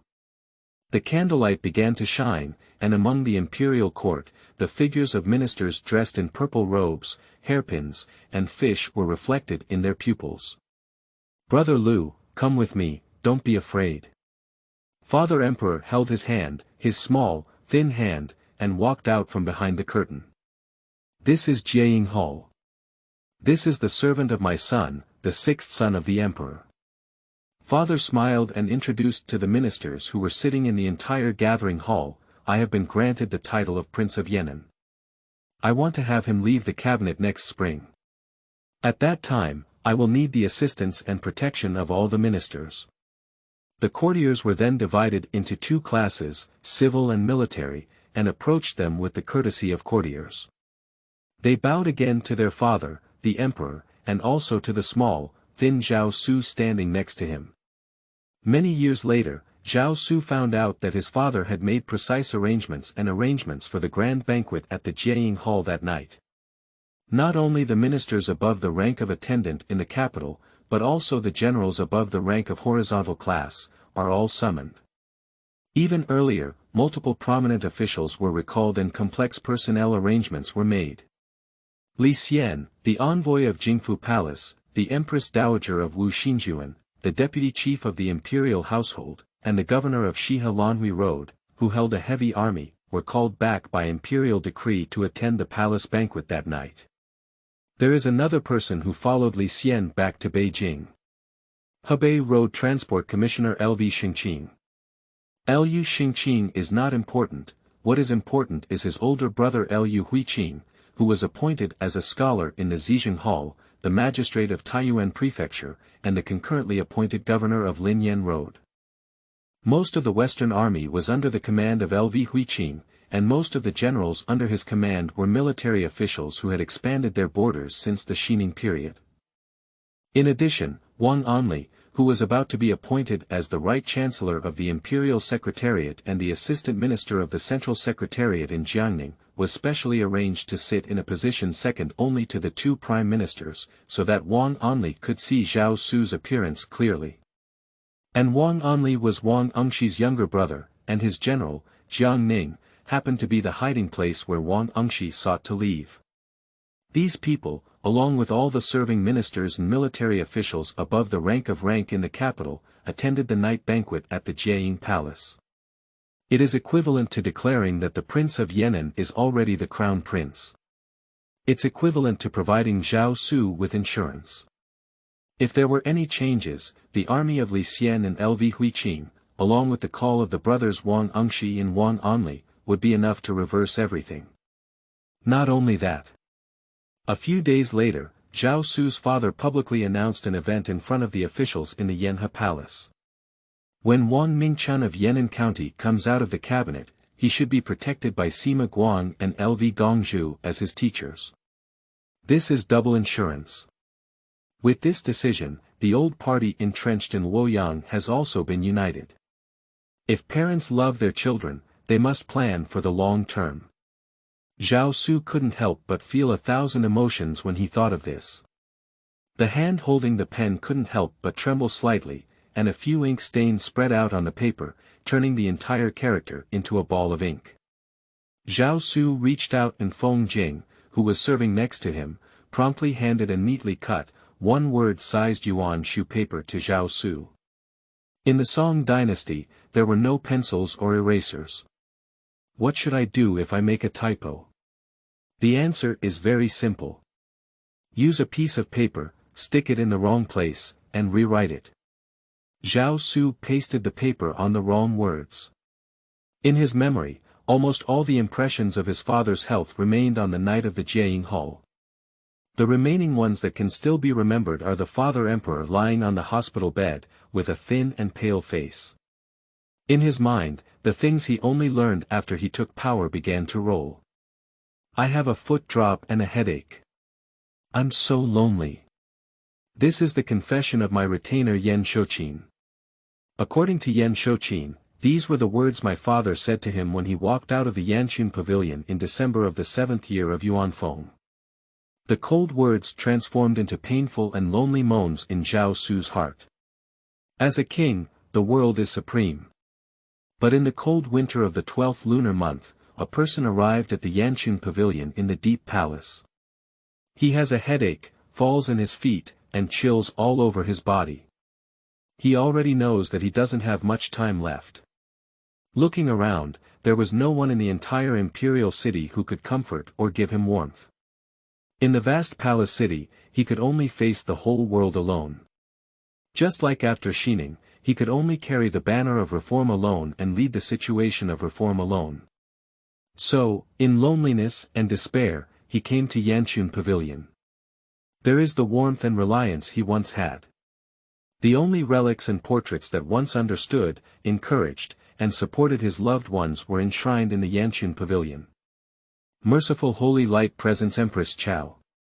According to the confessions of other courtiers, they have seen the official family more than once in December of the 7th year of Yuanfeng and January of the 8th year of Yuanfeng, sobbing in the Yanqun Pavilion. Thinking about his father's sobs in the Yanqun Pavilion, even though he had a headache, he persisted in arranging for him. Zhao Su's hand, holding the pen, began to exert force, and tears began to roll in his eyes. The handwriting under the pen began to deform. But Zhao Su kept copying, earnestly and strictly copying. In my mind, more memories surge out like a flood. The father lying on the hospital bed. In the curtain, the father emperor nods incessantly. Watching with my own eyes the father emperor betrayed by his former close retainers. Zhao Su's tear glands were moistened, and tears flowed down one by one. Because he remembered him from his previous life. At this moment, at that time, he knew nothing. Even being led to the Funing Hall, I saw my father lying on the imperial bed, having lost his language ability, but I only knew fear, and panic. I have no idea what my father did or the pain he endured for him. Tears streamed down my cheeks one by one. Zhao Su was completely immersed in his emotions, completely forgetting himself. Father, father. Your son was unworthy in his previous life, to the point where his family and country fell and his state was overthrown. You devoted your whole life to being trampled upon by others, and have been slandered for hundreds of years. Heaven pities me, giving my son a chance to start over again. Son, in this life, we will surely expand your career and revitalize your foundation. Make our emperor song Chongguang and revitalize our country. After completing the transcription of a Buddhist scripture, Zhao Su picked up his pen and dipped it in ink. After the scripture, he respectfully wrote the following words. I, the Prince Maid of Yan'an County, have been taking medicine for my father and emperor for a long time. I respectfully wrote the Calamity Elimination Sutra and prayed for recovery. Then, next to this word, write. May the Great Mother live a long life, the Queen Mother live 1,000 years, and the Mother Consort be happy forever. After finishing writing, Zhao Su wiped away his tears and ordered to the side, Feng Jing, hurry up and study ink with me. But I didn't hear Feng Jing's answer, nor did I see Feng Jing come forward. Zhao Su turned around and took a look. He saw the two women who appeared behind him, who changed his fate in his previous life and also shaped his previous life. Empress Dowager Gao and Empress Xiang. One is his grandmother, and the other is his legal mother. Despite being prepared, Zhao Su still couldn't conceal the palpitations in his heart. His lips trembled slightly, his eyelids twitched, his tongue became dry, and his voice stuttered. Two mother. After. Zhao Su tried hard to calm himself down and also tried to control his emotions. But his legs and feet were still trembling uncontrollably. Especially when Zhao Su saw Empress Dowager Gao. His body developed an instinctive conditioned reflex. That is a reaction engraved on the soul. In the words of the new century, it is PTSD. 10 years. In his previous life, Zhao Su struggled and feared under the shadow of his grandmother for nearly 10 years. From the 8th year of Yuan Feng to the 9th year of Yuan Yu. Until the grandmother in front of him became immortal, Zhao Su finally let go of his worries and finally retrieved what he deserved. Taking a deep breath quietly, Zhao Su pounced forward and landed in the arms of the Empress. Then, she choked up and sobbed. Woo-woo. Empress Mother. Empress Mother. Woo-woo. Lu Lang is so scared. This made Empress Xiang suddenly feel a little confused. Empress Xiang is not like Empress Dowager Gao. Empress Dowager Gao was raised under the mercy of the Holy Light from a young age and was childhood friends with the Ying Temple. However, before marrying into the royal family, Empress Xiang had no emotional attachment to the official family of the Zhao family. After getting married, they treated each other with respect. The officials respect her very much, but they just don't like her. She also understands why. Empress Xiang is 2 years older than the official family. When they got married, the official family was still King Ying, who was under 18 years old at the time, and she was already 20 years old. Moreover, the beauty of the Empress Xiang can only be considered average. She was able to marry the official family purely because Empress Dowager Cixin Guangxian liked her and named her. The officials have always been filial and benevolent, unwilling to refute the beauty of the Empress Dowager. After 19 years of ups and downs in this palace, I experienced the premature deaths of my own children. The Empress has already opened up, with no desires or requests. To be honest, it's not that the officials are seriously ill and the state is in turmoil nowadays, while there are unusual movements among the royal family, ministers, and the great interior. Empress Xiang would rather eat fast and recite Buddhism in the cunning hall, praying for her poor children than come out. In previous years, unless it was a festive season, the concubines, princes, and princesses of all sizes in this palace could not see the legitimate mother of Xiang Empress. So, at this moment, Empress Xiang is really at a loss. After a while, he regained his senses and reached out to embrace the Emperor Lu Zi, who suddenly threw himself into his arms. 6 brothers are not afraid. 6 brothers are not afraid. Mother is here. Mother is here, she comforted softly, but his eyes couldn't help but turn a little red. Holding the child in his arms, he thought of his premature child to the queen. The son who hasn't opened his eyes yet. He is still so young, in swaddling clothes, so pitiful. If my son were here, he would probably cry in my arms like 6 brothers at this moment. Please pray for my blessings. Mother. Mother. The child in her arms held her tightly, tears wetting her chest. The Empress Xiang couldn't help but shed tears and hugged the child, responding, 6 brothers, the Queen Mother is here. The Queen Mother is here. The people around were all staring blankly at the scene, and then they all followed with tears and moved. Empress Dowager Gao couldn't help but wet her eyes. She remembered the story between the emperor and her aunt, Empress Dowager Cixinguangxian. Yu reading www.yuukangshu.net. The Empress Dowager and the Emperor, although not biological grandparents, but far superior to our own ancestors and grandchildren. The Emperor's pure filial piety and dedication in serving the Empress Dowager in the past have been praised by everyone throughout the country.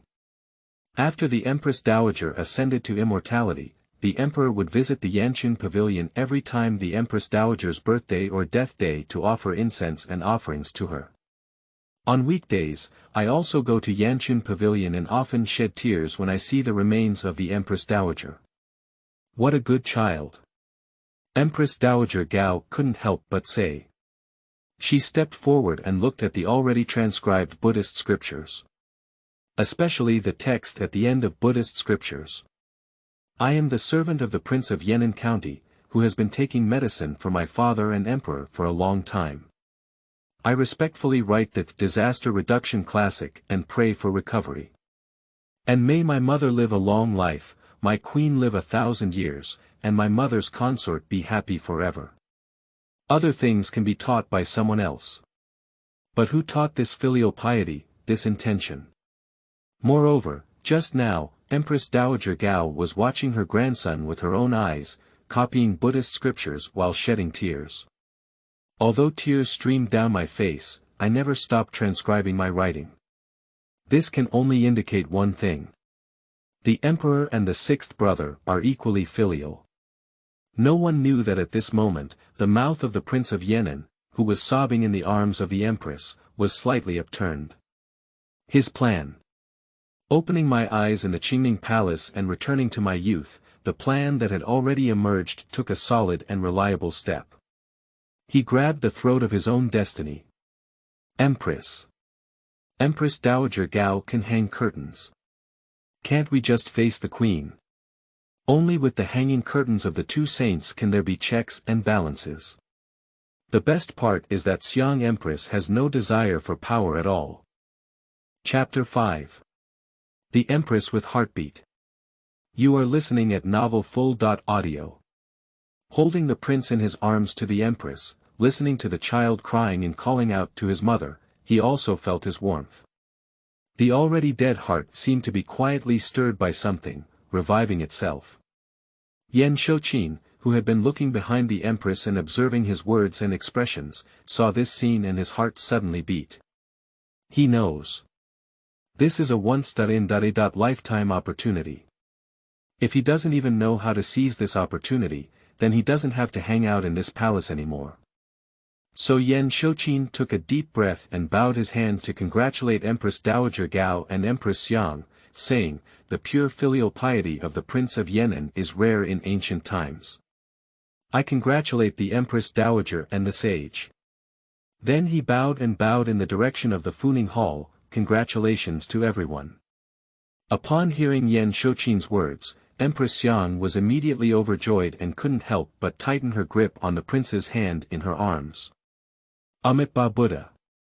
He whispered to the Empress Dowager and looked at the Empress Dowager in front of him, saying, "Bless our ancestors. Our Emperor Song has a queen." Empress Dowager Gao was first stunned, and then followed suit by reciting a Buddhist name. "Amitabha Buddha. Indeed, it is the blessings of our ancestors." But he didn't say the same thing as the Empress. "There is a queen in the imperial Song dynasty." This made Empress Xiang's hand grip a little tighter. The courtiers and palace maids in the palace, after listening to Empress Dowager Gao's words, even the slowest person awakened. They all followed Yan Shouqin's example and congratulated the Empress Dowager and Empress Dowager. Zhao Su doesn't need to do anything. He just needs to play his role well. A filial, sensible, and close to the legitimate mother of a prince. So, he just held on to the Empress, sobbing and choking until he was tired and powerless from crying, and then let nature take its course and fell asleep in her arms. And shortly after Zhao Su fell asleep, Empress Xiang also discovered this matter. My heart suddenly felt like eating honey. She hugged the prince in her arms and walked to the bed, lovingly placing it on the collapsed floor. She personally covered the child with a blanket. Then I looked at the prince sleeping soundly in bed. On her fair and tender little face, tears still lingered. Small nose wings, pink and tender, very cute. He is indeed a good child. Remembering the feeling of holding onto the child tightly to the Empress just now. The hidden maternal nature is awakened. So she gently sat on the edge of the bed, reaching out to touch the little prince's face, as if caressing a rare treasure, careful but unable to put it down.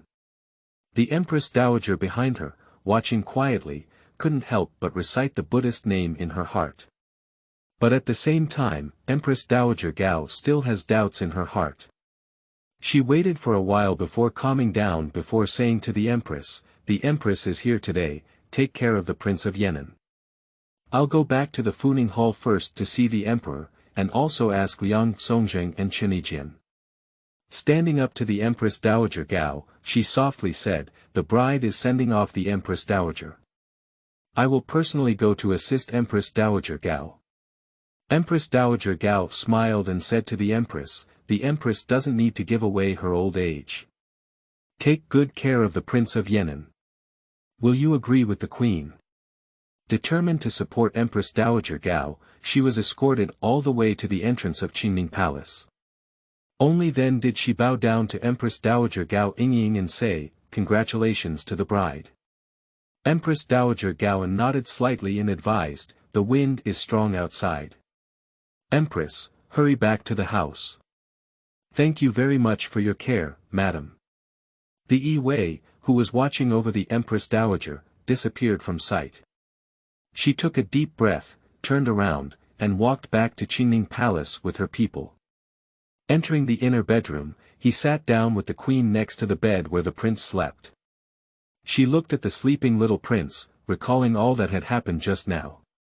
Mother's love was rampant and uncontrollable, and a smile couldn't help but overflow from the corners of her mouth. Her heart was like drinking honey water. Just thinking of something to the Empress, her eyebrows furrowed slightly and her face slightly darkened. She reached out and gently grasped the sleeping little prince's little hand, rubbing it gently. Yan Shouqin, who was serving on the side, could probably guess why the Empress was worried when he saw her appearance. The Prince of Yan'an County has a biological mother. Last year, her mother Zhu was granted the title of Empress Dowager by the government. However, concubine Zhu De was born in a slightly cold environment, which cannot be compared to the family background of Empress Xiang. Empress Xiang was the prime minister of the True Temple, after Duke Wenjian. From generation to generation, the Xiang family has been honored and favored by officials. As an insider, Yan Shouqin knows some things about Princess Zhu De.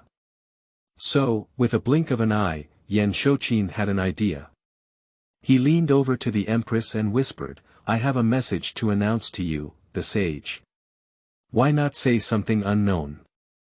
Empress Xiang was feeling worried when she heard this and said with some displeasure, "If you have anything, just let me know." Reporting to the sage. I have heard people privately talk about the family background of Princess Zhu De. According to the cloud, the original surname of Empress Dowager De was Cui. Due to her biological father's early death, her mother remarried and had no choice but to entrust her to Ren Shiqin, a native of Bianjing, for upbringing. Upon hearing from the Empress, she roughly understood what Yan Shouqin was saying. As is well known, the imperial Song dynasty did not advocate for enslavement. The heavenly family naturally leads by example, so the eunuchs and palace maids in this area are not slaves, but courtiers and female officials. They have a system of official rank promotion and evaluation that belongs to them.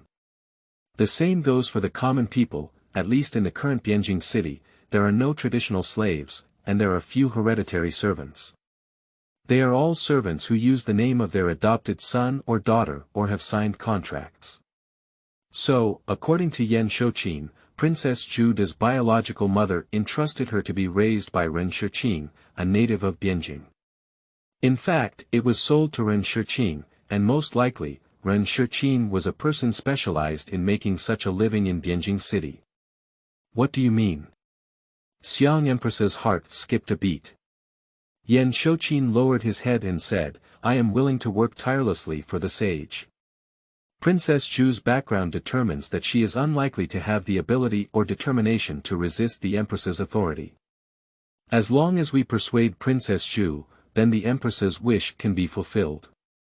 There is a precedent in the Great Song dynasty for the Empress to raise the prince. At that time, after Empress Li Chen gave birth to the Renmiao, Zhang Xianming raised the Renmiao solemnly and regarded it as if she had left. He blessed and supported it, spreading it as a good story. Now, although Princess Zhu is alive, she has always been raising the Prince of Yan'an. However, there were still princesses and princes under Consort De's lap, and Yan Shouqin felt that convincing Consort De was not difficult. Moreover, Consort De will not suffer any losses. The fact that the Prince of Yan'an was revealed by Consort De will not change. It is the duty of etiquette and law to personally raise and bless the Prince of Yan'an with the respect of the Empress. To put it bluntly, even if the Empress does not discuss with concubine Zhu De, she will forcibly raise the Prince of Yan'an under her own knee. Princess Zhu has no other choice. Looking at Yan Shouqin to the Empress, she struggled for a while before asking, "Will this happen?" She looked at the young prince sleeping soundly on the bed, and although she wished, immediately placed the custody of the child under her own name. But she is still hesitant. Worried that the young prince may hold a grudge and implicate the Xiang family when he grows up in the future. After all, Empress Xiang could not have heard of the things that happened in the Renmiao temple when she found out about her background. Also wary of discussions between the court and the public, especially those related to Taiwan's remonstrance. You should know that if the crow of Taijian goes crazy, the officials will not give face, let alone the Empress. Yan Shouqin looked at the appearance of Xiang Empress, unaware that the Empress was actually willing. He lowered his voice and said to the Empress, "Sage, rest assured. I will handle this matter and ensure that the sage is satisfied, so that the sage, princess, and consort will have no worries in the future." Yan Shouqin has been floating in this palace for over 10 years. The affairs of the palace, both inside and outside, are familiar to the chest. He actually had a clear understanding of the situation at Princess Zhu's home for a long time. Now, Zhu Defei's stepfather Zhu Shiren and adoptive father Ren Shiqin have passed away due to illness.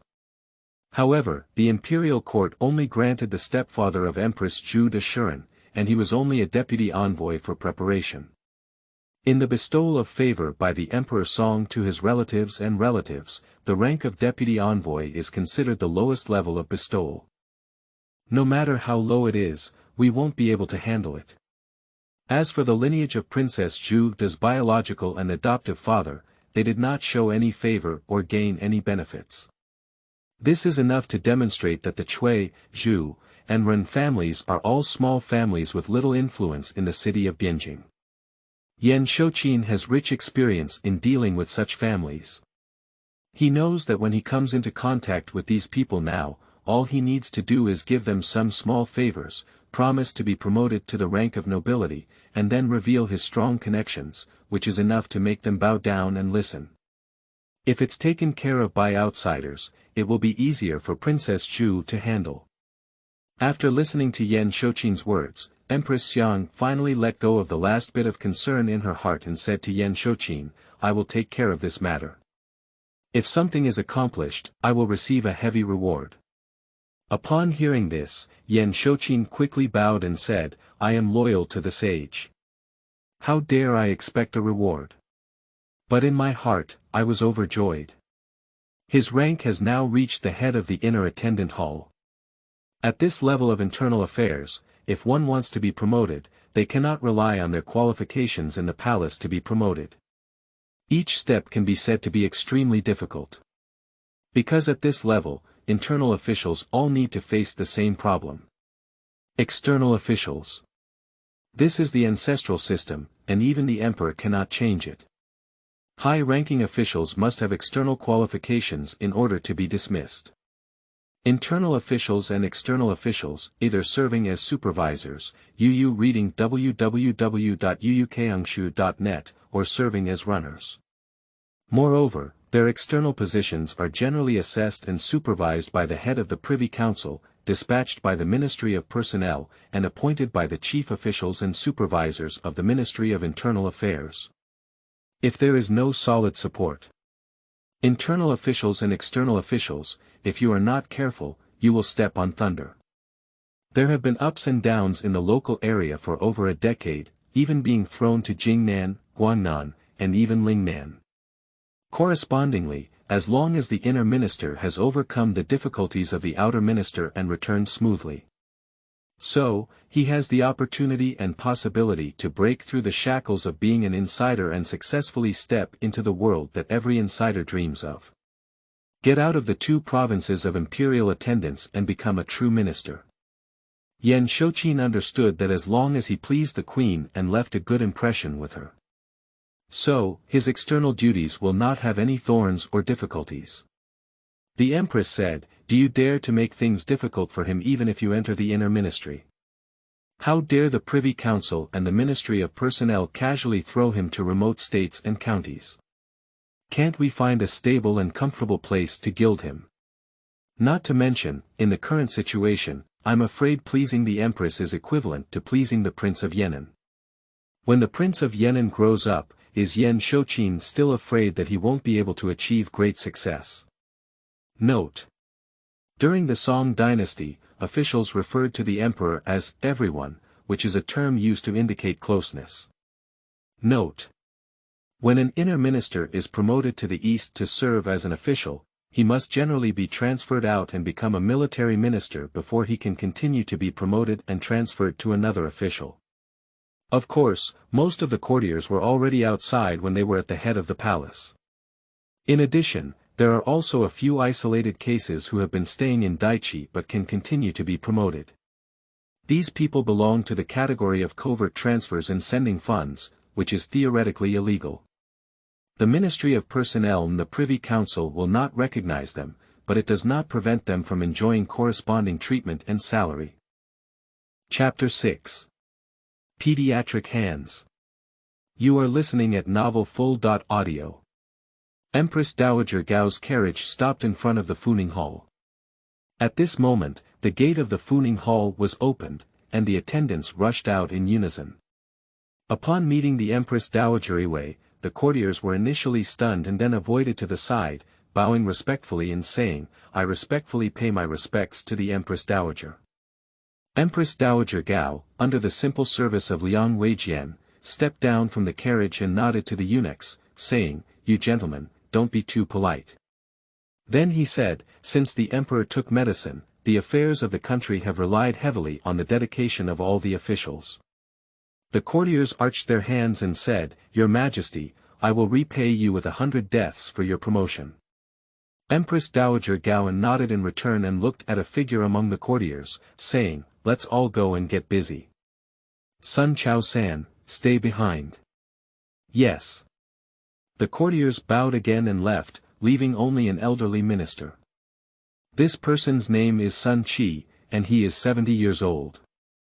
He was a renowned doctor during the Renmiao period, serving as the father and grandson of Yonghe.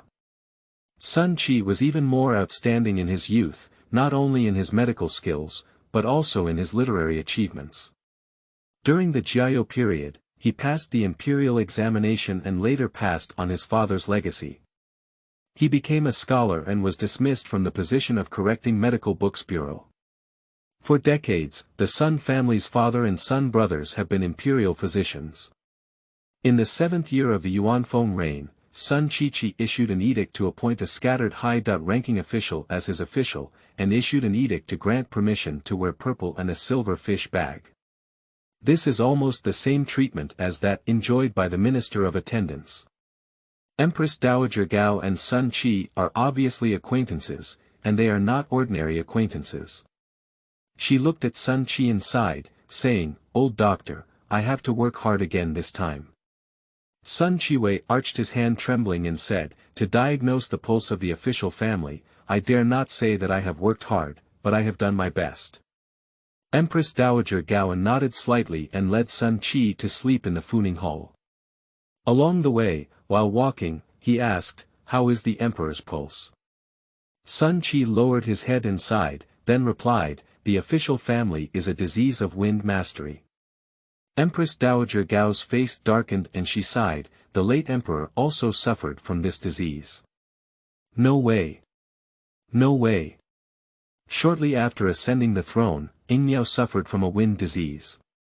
First, he was unable to speak, then he could not walk, and finally he fell ill and had no effect on the medicine stone. "Is there no other way?"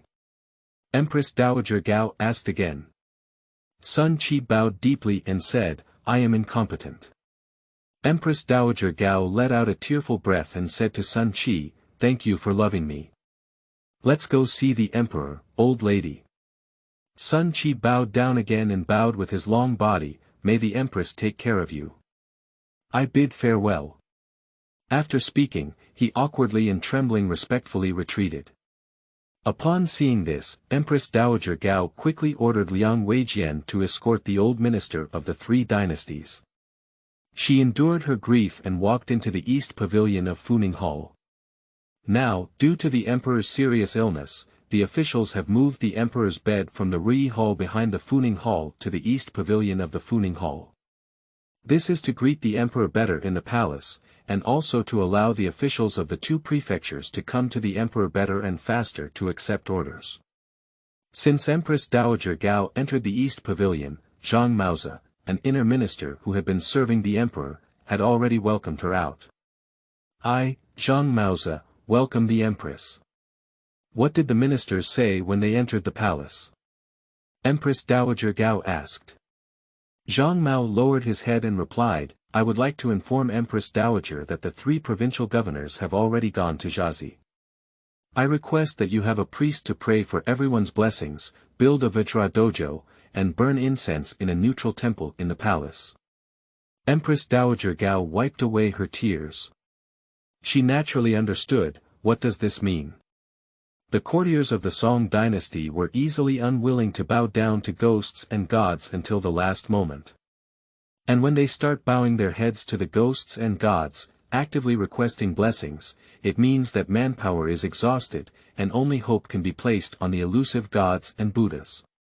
In the past, it only took about 10 days for the establishment of the Vajra dojo to pray for blessings and ultimately to pass away at the Yingmiao temple. "Old man, go see the emperor."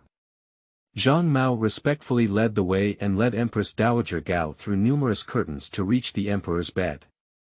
The rich aroma of mugwort fills the nose. The emperor lying on the sickbed has long lost his former charm and dignity. His eyes were tightly closed, and his face was pale. His once rich face had now become thin, and his cheekbones began to bulge. Empress Dowager Gao looked at her son and couldn't help but burst into tears. Zhang Maoza watched from the side and quickly approached to comfort, saying, "Madam, please rest assured that everyone will be blessed by heaven." Tianyu. Empress Dowager Gao sighed, "I hope so. But there is no hope in my heart anymore."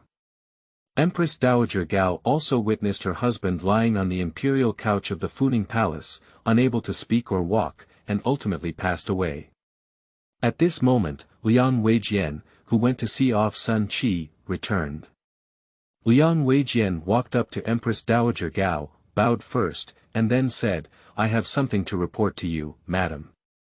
Zhang Mao saw it, bowed respectfully, and silently led the female officials and eunuchs in the palace to retreat outside the curtain. Liang Weijian took a step forward and leaned 3 feet in front of Empress Dowager Gao, reporting in a low voice, "Madam, I passed by the palace and happened to encounter the imperial medicine Liang in politics."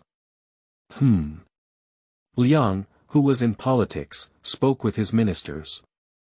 The 5th daughter of the emperor fell seriously ill, and Empress Dowager Da was urgently requesting Hanlin Medical Qian Yi from the Imperial Medical Bureau to enter the palace for pulse diagnosis.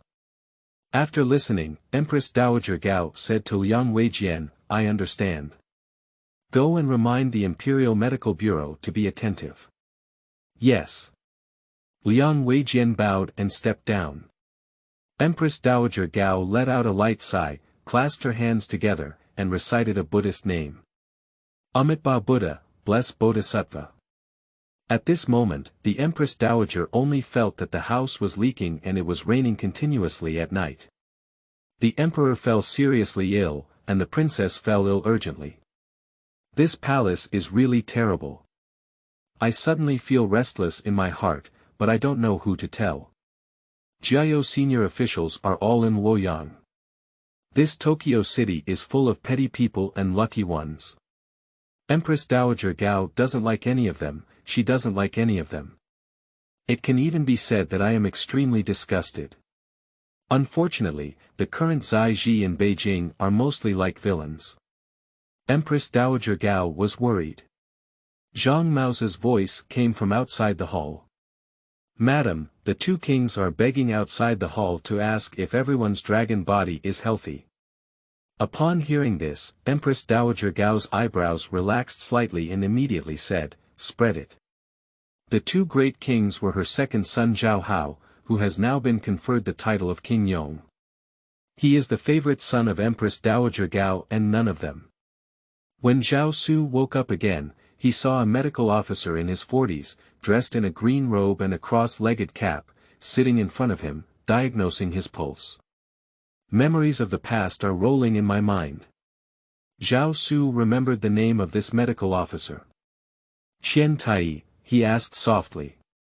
The other party smiled and nodded in greeting. "Chen Yi, I respectfully ask your highness the prince of the county that he is safe and sound." Zhao Su nodded and said, "I'm fine." In my mind, there was a trance. Recalling that in the new century, when he went to hospitals with a background in traditional Chinese medicine, he saw ancient famous doctors listed as sages on the walls of their corridors. And in those corridors, Zhao Su saw the name of the young imperial physician sitting in front of him now. Qian Yi. Recognized as a pioneer in pediatrics in the new century and the founder of traditional Chinese medicine Pediatrics. The 6-flavored Rehmannia pills developed and innovated by Qian Yi have appeared in almost all pharmacies in the new century. Zhao Su looked at Qian Yi sitting in front of him, his eyes blurred for a moment. Because the imperial physician who diagnosed his pulse in front of him was later expelled from his hometown during the reign of Shao Sheng. Not only Qian Yi, but also the entire Imperial Medical Bureau was cleaned once. Dozens of medical officials from the Imperial Medical Bureau have been dismissed. Reason. It's very simple. These imperial physicians, during the period when Yuanyu was hanging his curtains, had close contact with Qin Yan, a trusted retainer of the imperial household department, who was close to the Empress Dowager. Why are there close contacts? Because Qin Yan's dispatch included the involvement of the Imperial Medicine Academy and the promotion of the Hanlin Medical Officer Bureau, which were the immediate superiors and direct managers of almost all imperial physicians. It was impossible for imperial physicians who did not deal with Qin Yan to work in the Imperial Medicine Bureau. But the new party doesn't care about these, they are too lazy to discern one by one, so they just send out all of them. Is it very absurd? No. This is the party struggle. Do not speak of right or wrong, regardless of good or evil, regardless of right or wrong, only speak of one's position. The old party is like this, and the new party is also like this. The past lingered in his mind for a moment, and Zhao Su's mind returned to reality. He looked at Qian Yi in front of him and asked, "Dr. Qian, how is my pulse?" Qian Yi took away the hand that was placed on Zhao Su's pulse, then respectfully arched his hand and said, "Your Highness, your pulse is stable, your breathing is strong, and your old illness is already very good. However, in the future, you need to pay attention to recuperation and insulation, don't rush to cool or heat up." Zhao Su nodded and said, "I know, I will pay attention." In his previous life, he suddenly died and died young. It was because he did not follow the doctor's advice and ignored the warnings of Qian Yi and other imperial physicians. In early spring, he frolicked with a few concubines in the imperial garden. As a result, infected with typhoid fever, causing a recurrence of old diseases, sustained high fever, and sudden respiratory arrest. Oh no! In the words of the internet in the new century, it is like waves die. Now that he has returned to his youth, Zhao Su will certainly never make this mistake again. Qian Yi smiled and bowed before saying goodbye. Zhao Su stopped him and said, "Why did Dr. Qian enter the palace today?" Qian Yi replied, "I was ordered by Empress Dowager to come to the palace to diagnose the princess's illness. I happened to meet the mother.in.law of the country. The mother.in.law said that your highness seemed to have coughing and wheezing last night, so he ordered me to diagnose his highness's pulse. Fortunately, your highness is blessed with good luck and a stable pulse. His old illness is showing signs of great recovery." Qian Yi's words seemed to cast a stone in Zhao Su's heart. "Wunyang," he murmured, "how did I forget Wunyang?" In my mind, a small figure dressed in colorful clothes flashed by. 6 brothers. The little girl who had forgotten her appearance but only remembered her cuteness, with a silver bell-like laughter and a well-behaved and sensible personality.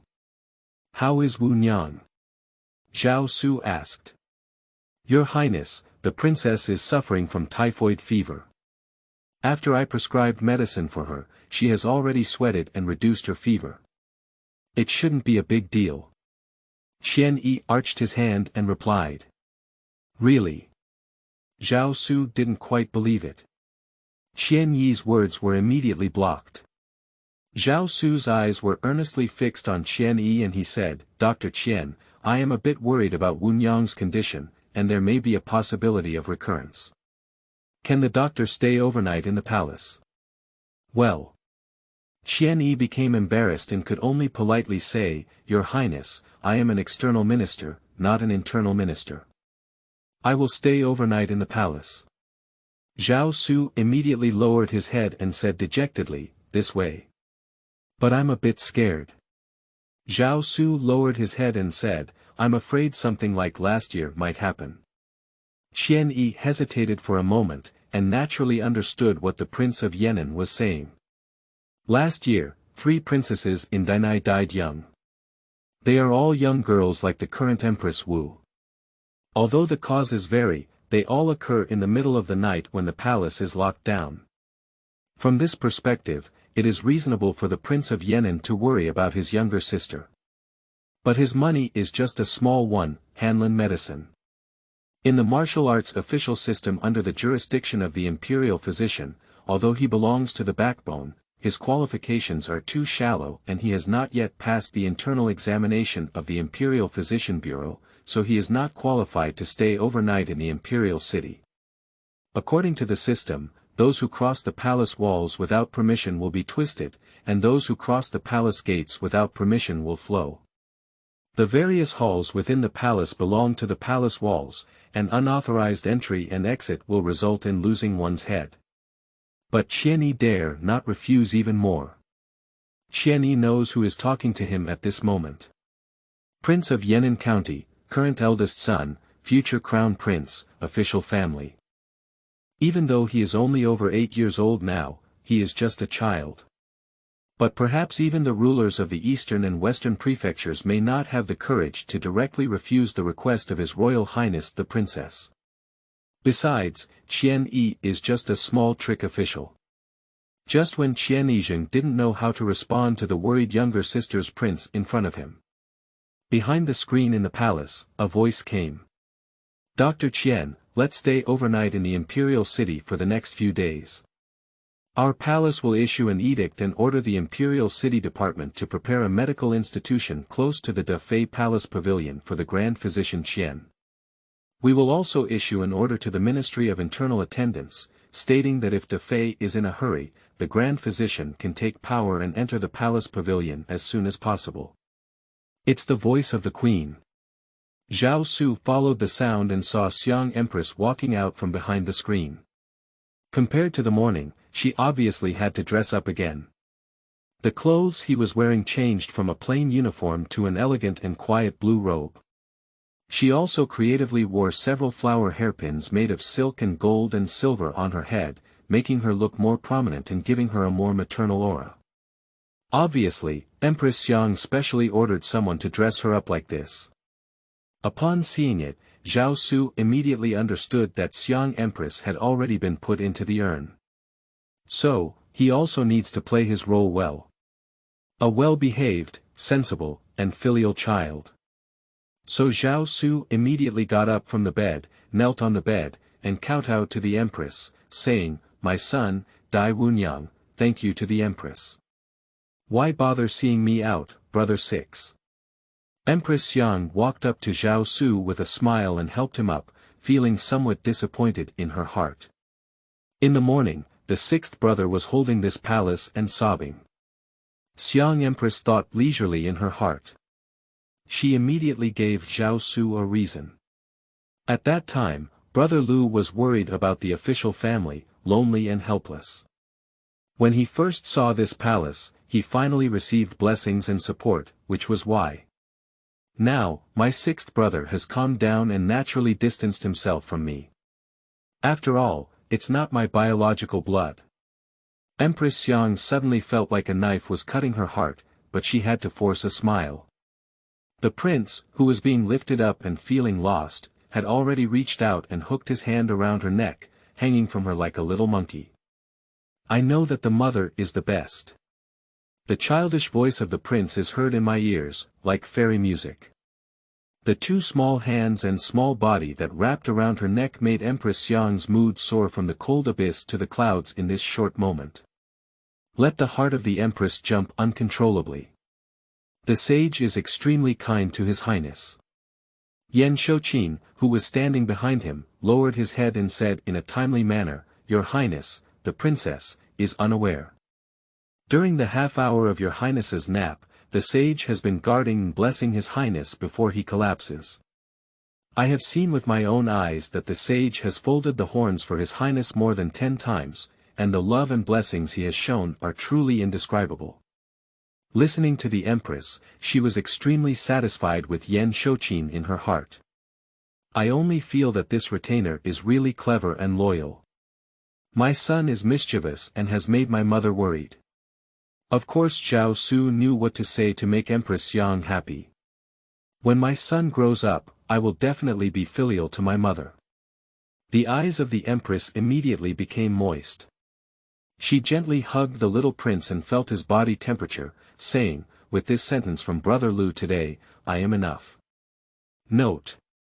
Sun Yonghe and Sun Qi, father and son, claimed to be descendants of Sun Simiao.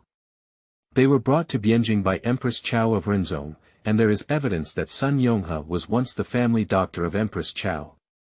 Our important traditional Chinese medicine classics today, Treatise on Cold Damage and Miscellaneous Diseases, and Synopsis of the Golden Chamber, can continue to this day. This is the primary contribution of the father and son. During the reign of Emperor Renzong, they sorted and compiled these almost scattered medical books, which were then printed and published in large quantities through official woodblock printing. Note 2. Also known as Chapter 7. Means to Empress. You are listening at novelfull.audio. After ordering someone to send away Qian Yi, Zhao Su accompanied the Empress and had lunch. The meal was personally prepared by Feng Jing at the imperial kitchen with his staff. According to Zhao Su's requirements, it is Buddhist food. Of course, Buddhist food belongs to Buddhist food, but the protein is a little bit more. Eggs and milk are abundant, and several dishes of vegetables are also prepared. Although it may not taste as rich as Zhao Su's taste in restaurants in the new century, the taste is far superior. However, Zhao Su's mind was not focused on eating. He focused his energy on getting closer and closer to the queen. Children, in this aspect, advantages are innate. Empress Xiang was already full of maternal love, but with Zhao Su's deliberate intimacy, even her body and bones became slightly lighter after a meal. I just wish I could stay overnight at Qingning Palace, but now that the officials are seriously ill and people are in a state of panic, it's impossible not to keep an eye on the Empress in the Funing Palace. Especially now, looking at the obedient, sensible, and filial prince. Tell the queen that she will no longer be just for herself, but also for this child. Otherwise, the yesterday of Empress Xiaozhang and King Yenny would be their mother and sons tomorrow. So, even if they were reluctant to part ways, they had to bid farewell to Zhao Su reluctantly after having lunch with the Empress. Of course, before leaving, they ordered the Empress to carefully bind and take away the Buddhist scriptures that Zhao Su had copied and written. Zhao Su escorted Empress Xiang to the entrance of Qingning Palace and watched as she disappeared from sight under the attendance of the imperial guards before turning around and returning to the palace. Returning to the sleeping hall of Qingning Palace, Zhao Su called Feng Jing and ordered, in the morning, only one volume of Disaster Reduction was copied, and there is still Longevity Extension that has not been written. Please prepare a study for me. Continuing to transcribe the great cause of Buddhist scriptures in the Qingning Palace. This is the only thing he can do now. It is also Zhao Su's best talisman. A word of filial piety is enough to make him stand undefeated. Let that treacherous minister's plan to disrupt the party come to nothing. From Qingning Palace to Funing Palace, there were numerous government offices and halls along the way. Officials traveling in close attendance patrolling and guarding are also in constant flow. Empressy Way, echoing all the way. 100 colleagues exchanged paths, avoiding each other and bowing respectfully to ask questions. But the thoughts of the Empress on the chariot remained completely in the Qingning Palace. She recalled the appearance of her sixth brother, thinking about his sensible demeanor in front of her. Over and over again, she reminisced about his clear and innocent voice, but the sincere call of "Mother." So, even a smile appeared on the corner of his mouth. When the walking carriage stopped in front of the Funing Hall, Empress Yang was still immersed in the memories of the Qingning Palace. Until the chariot was lowered, Yan Shouqin's voice called her back to reality. "Saint, the Funing Hall has arrived." Oh. He took a deep breath towards the Empress, dispelling all distractions in his heart, and with the help of Zhang, the minister of Cunning Hall, descended from the chariot. He ordered the Yue to stay outside the Funing Hall and led only Yan Shouqin and the Shangshu Zhang to the Empress, entering the sleeping hall where the emperor resided from the left Shaoqing gate of the Funing Hall. Facing each other, I saw Yang Songjing, an inner minister who served the emperor's decoction in the Funing Hall. "How is the official family doing?" asked the Empress. "Half an hour ago, Chenijian diagnosed everyone's pulse." Liang Songjing replied. "What did Chenijian say?" Liang Songjing carefully chose his wording. To inform the sage. Chen Yi's brief words, everyone's dragon body remains the same as before. Sighed at the queen, unsure of what to say. Liang could only find some kind words to comfort him from his political views, saying, so that the sages can know. At noon, the eunuchs went to Jiazi and said it was the great victory of the Shihe River. Li Duji commanded his Tibetan generals to go deep into the territory of the western bandits and set up an ambush against the bandit general Sei Qindai Chu. He achieved considerable success and should also praise the various generals. The Empress Dowager has already made a request to Zai Ji, ordering her to reward the generals as soon as possible. She has also ordered someone to report the merits while requesting them, and when everyone wakes up, she will read it to everyone. Perhaps everyone can cheer up after hearing the good news. Listening to the Empress, she nodded and said, I hope so. She knows her husband. Officials are fond of military affairs, have lofty ambitions, and have hidden strategies in their hearts. When they were still King Ying, they had the ambition to map the mountains and defeat the Xia. In the past 19 years of his reign, Nianzi has been in power, which has led to the unification of the country. However, heaven does not follow people's wishes. In military affairs, he suffered repeated setbacks and constant blows. Especially with the defeat of Yongla City, he suffered a heavy blow and felt deeply ashamed. Nowadays, the severity of the illness is mostly due to the blows suffered by the defeat of Yongla City. If officials hear the good news on the front line, they may be inspired. At least, there can be more waking time every day. He asked Liang Qingjing, who is currently serving the official family in my inner bedroom. Liang Songjing replied, Enlightenment sage. Now it is forbidden to serve attendants in the middle. The medical officials are several national doctors led by Sun Sanchao, and their daily lives are taken care of by Lady Liang and Lady Wang, who are in charge of clothing. Tang and medicine are given to the ministers and several other imperial medicines, and they are coordinated in the middle. The rules for changing shifts are Zhang Duji. Nodding to the queen, she understood that if it had been in the past, she would have ordered Liang Songjing to lead her inside and visit the official family.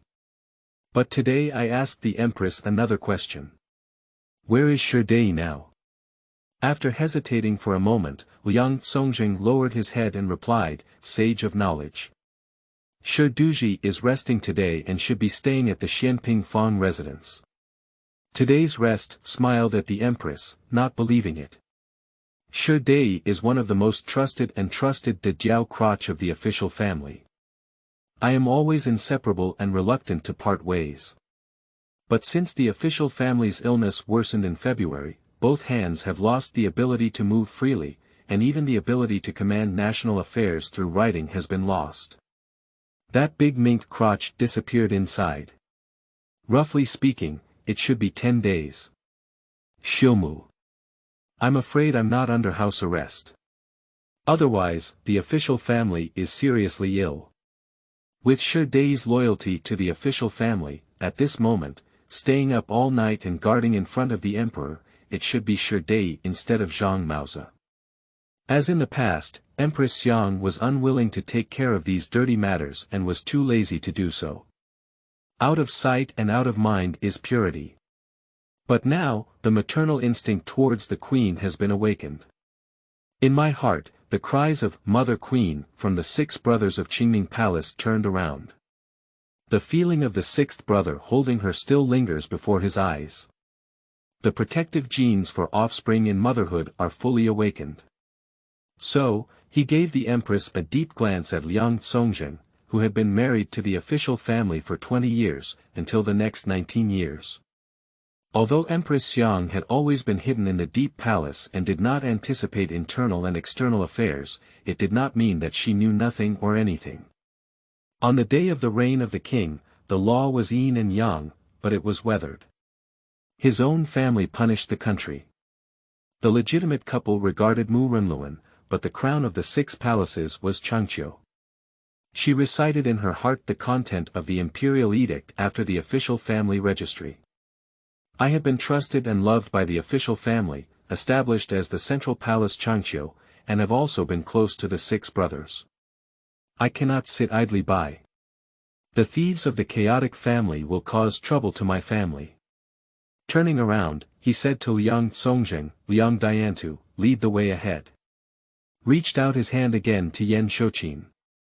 The latter immediately respectfully handed over the handwritten Buddhist scriptures taken from the Qingning Palace by the Prince of Yan'an County. On paper, the text should be neat, with clear handwriting in equal size. Spread out to the Queen and look at the words one by one, especially the last few lines. The words, "May the Great Mother live a long life, the Queen Mother have a long autumn, and the Mother Consort be happy forever," danced before my eyes. Good child. Mother will never disappoint you. She is the 4th-generation descendant of Xiang Wenjian, the wife of the current official families Yuanhou, the wife of Jiffa, the legitimate mother of the imperial princes in the palace Changqiu. She has to compete, and she also has to compete, for things related to Brother 6. This is not only for Brother 6, but also for herself. The story of Empress Xiaozhang and King Yanni, as the 4th-generation grandson of Xiang Wenjian, was already broken by her family before she married the official family, and has been told countless times. After marrying the official family, Xiang Empress witnessed firsthand how the official family is filial and compassionate. The relationship between the ancestors and grandchildren of the common people is far inferior to that between the official family and the benevolent saint. That's a family relationship that even my aunt is jealous of. Cixin can do it, believe in the Empress that you can also do it. No biological son, adopt one, still raise, still filial, still close. Passing through the heavy curtains of the Forbidden City, he walked towards the Empress and arrived at the front of the Emperor's bed. Zhang Mao, who had been serving in front of the Emperor, quickly brought a horse jar and sat down to serve the Empress.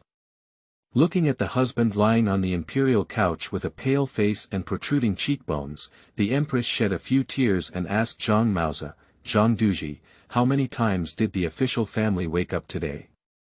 Zhang Mao bent down and lowered his head to answer, to the sage, today everyone, wake up and turn to the mortal world 3 times. Wiping away tears from the Empress, she asked, have the officials given orders? Zhang Mao hesitated for a moment before finally shaking his head and saying, we have been in command for several days now. Sighed to the Queen, pretending not to see Zhang Maozi's hesitation. Grasping the Buddhist scriptures, he quietly exerted a part of his strength. Knowing from the Empress that this seemingly loyal and respectful inner minister in front of her is not simple. As early as the early years of the Xining era and the beginning of the reform, Zhang Mao was already a banner of the old party among these large internal ministers. In the 6th year of the Xining reign, the mastermind behind the uproar over the dismissal of Prime Minister Wendeman was this deeply rooted veteran of the 3 dynasties in the capital. At that time, this matter was rampant. The authority of Prime Minister Wang Engshi was greatly affected as a result. The old party cheered loudly, and even in this great internal confinement, there were countless courtiers who secretly cheered. Although Empress Xiang is in the Deep Palace, she sees these things clearly. Just like the current situation. The Empress in the Deep Palace, although it is difficult to know the specific details, can still feel the changes in wind direction and the atmosphere inside. The official family is seriously ill, and the 6th brother is young. Not to mention the great inner court, among the courtiers of the outer court, there may have already been floating duckweed and rippling waves. Some people in the outer court wanted to learn from Zhao Pu, and it is also rare for those in the great inner court to want to learn from Wang Jian. With this thought in mind, he held the hand of the Buddhist scriptures towards the Empress, inevitably exerting some force, but his expression remained unchanged, even his voice remained calm. Can anyone among the ministers write a letter, wishing to stay in the Forbidden City and be on duty as an official? Asked the Empress.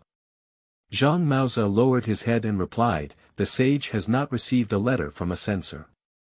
When it comes to this matter, as far as I know, the censors of the 2 prefectures have gathered and discussed it. They have appointed the right chancellor of the Ministry of Personnel to be the Minister of Personnel and the Minister of Personnel to wait for His Majesty's decree. So, sighed to the Empress, unable to help but recall the events when the late Emperor was seriously ill. At that time, the late Emperor was seriously ill. Prime Minister Han Chi led his ministers above the rank of attendant to enter the Forbidden City and stayed overnight in the palace, guarding the Emperor. Later, he decided to establish a crown prince, supported official families, and announced the execution of the Emperor's imperial edict, all of which were done by Han Chi, and were known as loyalty both domestically and internationally. These things are first-hand experienced by the Empress. Now, the same situation has reappeared. Above the court, there was no official like Han Chi who could make a decisive decision. Those who are qualified, respected, and capable of doing this are all outside the capital. Thinking of this, Empress Xiang couldn't help but sigh a few times. Zhang Duji asked the Empress as she looked at Zhang Maoza's wrinkled and grey-freckled old face, "Have the second and fourth kings come to visit the holy Bao today?" Report to the sage. The two kings have just served the Empress Dowager and returned to the Baozi Palace. Zhang Mao replied, "As for the four kings," he whispered, "I haven't asked everyone for a holy bow today." Nodding to the Empress, he said, "The four great kings still abide by etiquette and laws like this." Zhang Mao bowed deeply and dared not answer. The Empress no longer spoke, only holding Buddhist scriptures and sitting in front of her husband's bed, quietly watching his unconscious husband. After a long time, Empress Xiang stood up and walked to the Emperor's bed, holding the Buddhist scriptures he had brought from the Qingming Palace. He whispered, "Officials. Officials. 6 brothers are in the Qingming Palace, also remembering your Majesty's holy body in health. They specially took ink, paper, and inkstone from the Zishan Hall to copy Buddhist scriptures and pray for your Majesty's blessings. Please, officials, take heart and recover as soon as possible." As she spoke, the Empress Yang was already in tears. Behind the Empress Yang, officials such as Zhang Maoza and Yan Shouqin, as well as female officials and medical officials standing outside the curtain, have all knelt down. But no one dares to speak up. Everyone just lowers their heads and crawls. The goal of the Queen has already been achieved. The Grand Imperial City has always been a sieve. At first, Renmiao was playing a game of 1 dragon and 2 phoenixes with his concubine in the palace. The next day, the rumors spread widely, and the crows who advised Taiwan immediately had something to do, forcing Renmiao to send the 2 beauties to the Taoist temple.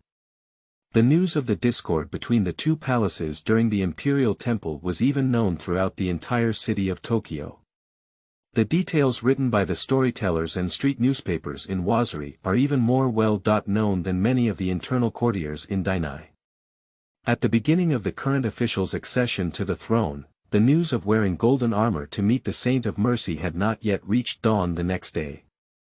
That evening, it had already been published in small newspapers and spread in various night markets and tile houses.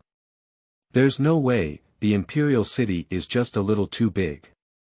However, courtiers and female officials from all walks of life may not necessarily stay overnight in the imperial city. Especially high-ranking officials and high-ranking female officials. They all have families and families. Don't say that Zhang Maoza is the head of such an insider. It was a mid-level retainer like Liang Songjing, who, as far as Empress Xiang knew, was also outside the palace, married a wealthy family, and adopted a stepson. Outside the palace, it is never an isolated case that there are more than 10 concubines, hundreds of servants, and clean guests being kept by the imperial court officials. As soon as these people returned home, the news in the palace scattered into a sky full of flowers. Throughout history, there have been ways to prevent the leakage of prohibited information. But the foreign ministers, especially the Taiwan advisors, firmly oppose all attempts and policies to obstruct the dissemination of information in the palace. They stood on the politically correct high ground, under the banner of eliminating isolation between China and foreign countries, staring at every person attempting to block the news of the ban. Emperor, perhaps they have no choice. But forcing the emperor to deal with those officials and ministers who dare to do these things, the Taiwan advisors are skilled. So, it is certain to the Empress that by the time the palace gate is locked tomorrow at the latest, news of Yan'an County Prince copying Buddhist scriptures as an official household should appear in the big and small tiles and street newspapers in Bianliang City, Tokyo. Note: Empress Shao Zhang is the Empress of Song. After Zhao Guanyin's death, she was dealt with very miserably by Zhao Guanyi. King Yan Yi is Zhao de Zhao. After Zhao Guanyi's donkey cart drifted, he was once supported and committed suicide. Note 2. In the Song dynasty, most of the courtiers, after transitioning to official positions, would marry and adopt a stepson. In terms of stepson, the legal system allows for the adoption of a stepson who can enter the palace as a courtier. Yes, in the Song dynasty, courtiers can be passed down from father to son. However, there can usually only be one, and only two can be granted favor by the emperor. But a normal stepson is not restricted. Note 3. Xiaobao was a type of newspaper in the Song dynasty, which evolved from the Qiaobao, also known as the Dibao. Initially, it reported on things that were not reported in the Qiaobao, but quickly became a type of gossip magazine that was curious about new and interesting people. Chapter 8. The hometown enters the spring festival. You are listening at Novel Full.audio. Zhao Su put down his pen and rubbed his wrist, feeling a slight soreness. The Longevity Extension Classic has over 1,000 words more than the Disaster Reduction Classic. And he is too small and lacks strength, so he can only write for a while and rest for a while. However, I have finally completed the transcription of this volume of the Longevity Extension Classic. As Zhao Su put down his pen and Feng Jing, who had been standing by, immediately handed over a pot of honey water that had been brewed according to Zhao Su's instructions. Zhao Su took a sip and moistened his throat. In the new century, Zhao Su was already addicted to health preservation. In my 20s, I soak wolfberries in a thermos every day. Even when I go to an archaeological site, I bring a box of throat-moistening candies with me, and if I have something to do, I can take a piece with me. Now, returning to his youth, Zhao Su has also brought back the habit of health preservation. If it weren't for Bianjing being in the north, there wouldn't be lemons. Zhao Su wanted to ask Feng Jing to find some lemons to soak in water. After drinking honey water, Zhao Su looked at the sun outside and asked, "What time is it now?" "Your Highness, what time is it now?" Feng Jing turned his head and looked at the corner outside the inner sleeping screen, where there was a device placed on the fourth staircase, with a female official on duty beside it. Upon hearing this, the female official quickly squatted down and looked at the copper pot in front of her, then replied, "Report to your Highness, it's already 1:15 past the time of the hour." Feng Jing bent down and repeated to Zhao Su, "Your Highness, it's now 1:15 of Shenshi." Zhao Su's eyes flickered on the device for a moment, and then he remembered, what was that device? That's a leaky carving, a Tang and Song dynasty clock driven by hydraulic power, which is a device that uses the scale inside the bottom copper pot to keep track of specific times at any time. As a pioneer of mechanical clocks, the one placed in Zhao Su's dormitory should be the latest model, developed by Ouyang Fa, the son of Ouyang Xiu, in the 5th year of Yuan Feng. The omission of this model has already subdivided the scale, dividing each hour into 4 quarters, and each hour also has a time-calling function. However, this leaky engraving is far from reaching the pinnacle of contemporary technology.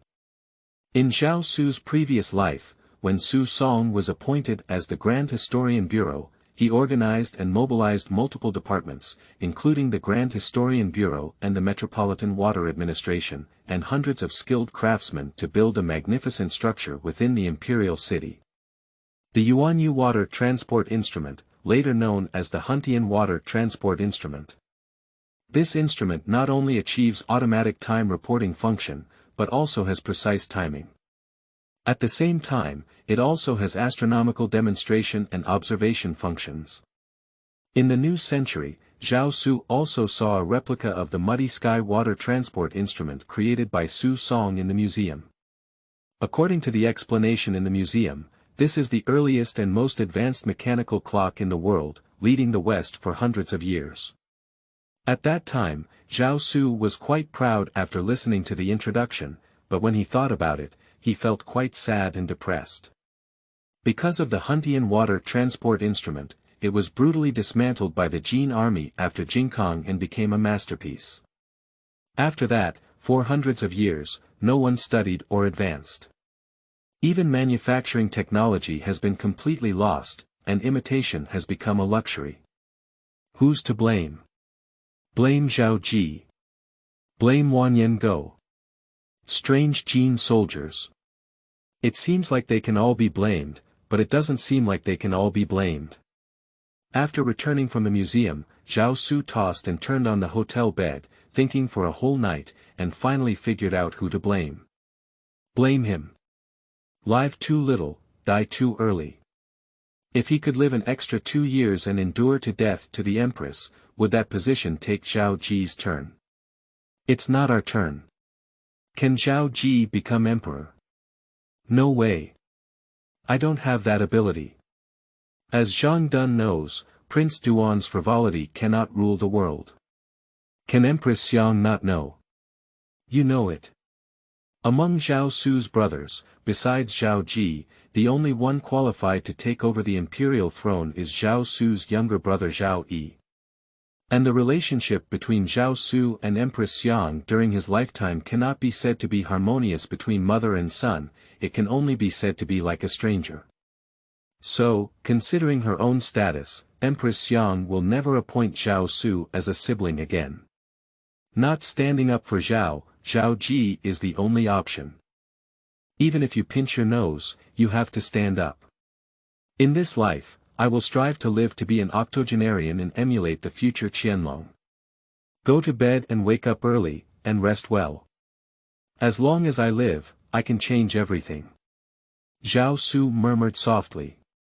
Feng Jing saw Zhao Su lose his composure and could only raise his tone to respectfully report to Zhao Su, Your Highness, it's already 2.5 quarters of the time. Zhao Su regained his senses and nodded. In my heart, I calculated that it would be around 4.15, and in less than an hour, the early spring of Bianjing was about to enter the night, and the palace gates would also be locked. He instructed Feng Jing, please help me carefully tidy up the Longevity Extension Sutra, and I will go for a walk outside the palace. So they walked out of their inner dormitory and arrived at the garden in front of Qingning Palace. The Qingning Palace is said to be a palace, but in fact, it is not very large. There are only a few palaces in total, with 2 courtyards in front and back. Many of the courtiers live in Tokyo, and their places are larger and better than the Qingning Palace where Zhao Su lives. There is a reason for this. Qingning Palace was built under the imperial decree of Renmiao after the Ying Temple was brought into the palace from the Pu Mansion, in front of the Crown Prince, and was rebuilt from the old official residence of the Imperial City Department. The relationship between Renmiao and Yingmiao is well known and can only be said to be unfamiliar. As an adoptive father, Renmiao rarely cared about Yingmiao, and even before his death, he did not truly regard Yingmiao as his own son. He only said, but my surname is Zhao Ck. The implication is that if you didn't force me to adopt an adopted son, I actually wouldn't want to adopt him at all. Even if the temple was given the gift of imperial succession, it was brought to the palace. At the palace banquet, the seat of the imperial temple was also arranged after the Minister of Attendance. Of course, don't think about what kind of good place the Renmiao fair will arrange for the Yingmiao, let alone that someone will tidy up and repair it properly. It is said that in the past, the throne was simply tidied up, the plaque of the Imperial City Department was removed, and a new plaque for the throne was considered complete. Many temples are simply covered in spider webs, and even the pillars have been eaten away by termites. As an adopted son, Yingmiao's personality is also resolute, highlighting a clear distinction between gratitude and resentment. After ascending to the throne, even the funeral ceremony at Renmiao refused to attend under the pretext of illness. Later, it even sparked a debate among the Pu people, directly challenging the ritual and laws. The enraged Cixin once had a thought to depose the Ying temple. Finally, Han Qi came out to make peace, and due to the influence of Emperor Zhao Su's father, Cixin Kai and Yingmiao appeared to have reconciled on the surface. Of course, during the reign of Emperor Yingmiao, it was impossible to repair, renovate, or expand the throne. He only wished to preserve everything here, so that his descendants could see Qingning Palace and know the humiliations he had suffered before. It is already very respectful of the royal tradition to issue an edict to rename Qingning Palace according to tradition. The real change in this place was last year, when Zhao Su's father felt that his health was getting worse and worse, he ordered people to rebuild Qingning Palace. This has given rise to the current style of Qingning Palace. However, the layout and scale of Qingning Palace still maintain the appearance of the former prince's throne. Walking in the garden of Qingning Palace, Zhao Su stepped on the warm spring sun and smelled the breath of the revival of everything in the palace. Zhao Su's thoughts began to flutter. He thought he had already forgotten about his life in this Qingning Palace. But now, Zhao Su knows that he hasn't forgotten. Those childhood days in this Qingning Palace were just covered in dust. Now, walking back in this garden, everything is so familiar. He used to play and laugh here. Every blade of grass, every tree, and every pavilion here left a lasting impression on him. He could even recall some fleeting glimpses and memories of childhood joy. The days he lived here were his last happy moments in his previous life and youth. Yes. That's it. Zhao Su walked into a small pavilion and reached out to stroke the carved patterns on the stone table and stone stand inside. He recalled that his father had once sat on the stone stand opposite him, taking him to meet a prodigy who had entered the capital to participate in the boys' test. What is that person's name? Zhao Su has already forgotten. However, Zhao Su remembers that the person was about the same age as him. But it can already accurately recite the Book of Songs, the Book of Documents, the Book of Rites, the Book of Changes, the Mencius, and the Analects. The father was overjoyed by this and specially brought the same age person to Qingning Palace, asking him to perform recitation of Mencius and Analects in front of Zhao Su. Brother Lu, how do you compare to him? Father's voice seemed to still be in his ear, and Zhao Su lowered his head. At that time, he was only a beginner in the Analects. Where can I compare to that prodigy? I feel inferior to myself. Unfortunately, that prodigy has not been heard from since leaving Beijing. In his previous life, Zhao Su waited for him in Bianjing for 17 years. But I haven't seen him in the palace examination or imperial academy. It is very likely that it is another example of hurting Zhongyong. Zhao Su thought and shook his head with a bitter smile. He knows that his carefree childhood has come to an end. In my previous life, it was like this. In this lifetime, it's the same. The difference is that in his previous life, before leaving Qingning Palace, he was still a child with childlike innocence, a puppet that could be easily manipulated by people, and a harmless puppet for humans and animals. And in this lifetime, beneath his innocent and childlike face, he hides a soul that has been sitting in the world for a whole 16 years, and has been studying abroad for almost 10 years in the new century, more than 900 years later. He knows that he can no longer reminisce about the past. So he stood up and ended his recollection of the past with a line of poetry. Looking back, we all have nightmares. Our hometown is full of sunshine and spring. He murmured softly to the poetry of future generations, leading them out of the pavilion and straight through the garden path to reach the palace walls of Qingning Palace. That's at the entrance of the palace gate. Watching at the door, the imperial dragon attendants dressed in armor immediately bowed and called out to His Highness upon seeing Zhao Su's slender figure. Zhao Su looked at them. In the clear black and white eyes, there is a reflection of the tall and robust figures of these soldiers. Zhao Su understood in his heart that these imperial dragons, who were stationed outside the Qingming Palace and transferred by Yenda, were his trump cards and also his reliance. In this world, everyone may betray Zhao Su. Only these imperial dragons know how to do it.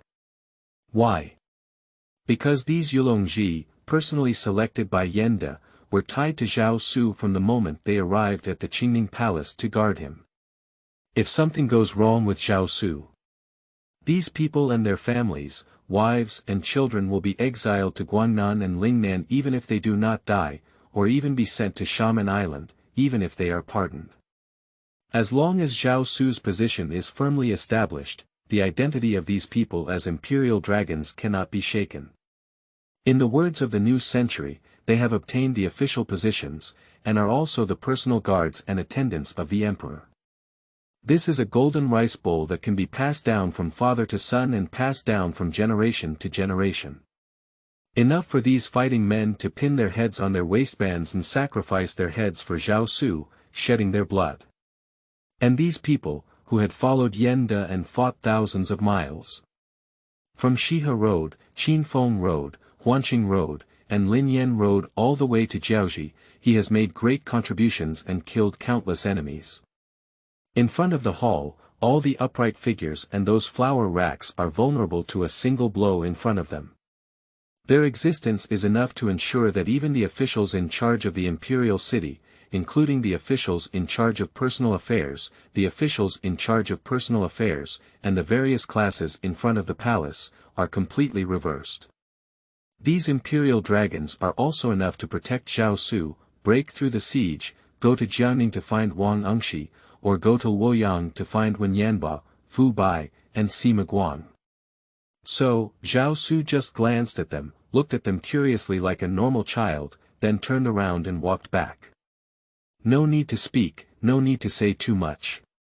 Zhao Su only needs to appear in front of these people, intentionally or unintentionally, every once in a while.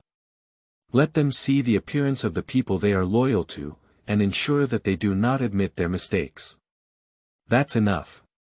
The rest is up to one's own people to do. Not long after returning to her inner bed, the mother-in-law of the country returned from Zhao Su's mother, Princess Zhu De. She brought back the news of the De Fei Gu sister's words. Princess Xiaoqiang, fortunately received the instruction of the central official and appointed a medical institution to prepare for the imperial physician. I am extremely grateful and have already written a thank-you form, which I respectfully present to the imperial palace for review. Zhao Su was not surprised by this. His mother's consort has such a temperament. In his previous life, even though Zhao Su had already wielded great power. But in front of the queen, she remained humble, cautious, and respectful, never considering using her son's position to compete for that position. Nowadays, it's also average. Perhaps his mother's consort would still be overjoyed by her kindness towards the Empress. Cunning Hall. Holding a thank-you note from the De Fei Gu in the Empress's hand. Consort Zhu De is actually a sincere person. After reading the thank-you form, she nodded to the Empress in satisfaction. The words used in this thank-you letter may not be glamorous.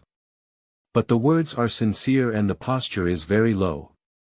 Between the words, it vaguely compares to the folk concubines, who refer to Empress Xiang as a female ruler. Looking at the queen, she was very happy. Yan Shouqin, who had just returned from the Empress Dowager's mansion, lowered his head and said, "Once the princess recovers, she will bring the princess to thank the saint for her kindness." "That's not necessary."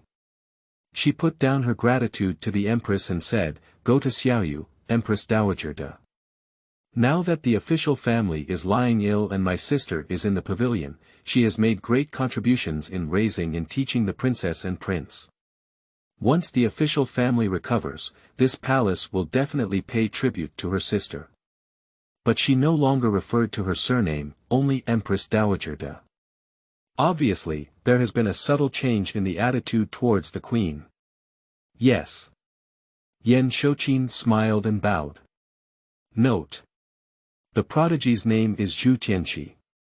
According to a lengthy record in the comprehensive Mirror of Ziji, in April of the 7th year of Yuan Feng, Emperor Shenzong and Emperor Zhizong summoned and interviewed this prodigy at the Ruisi Hall, and ordered him to recite the scriptures all over 100 verses. Emperor Shenzong then instructed Zhu Tianxi to ask Emperor Zhizong, "Can you recite books like him?" So, Zhu Tianxi was given a background in the 5 classics and 50,000 yuan as a warning to study seriously and not neglect it. Unfortunately, I have searched through all the history books and have never seen the name of this prodigy again.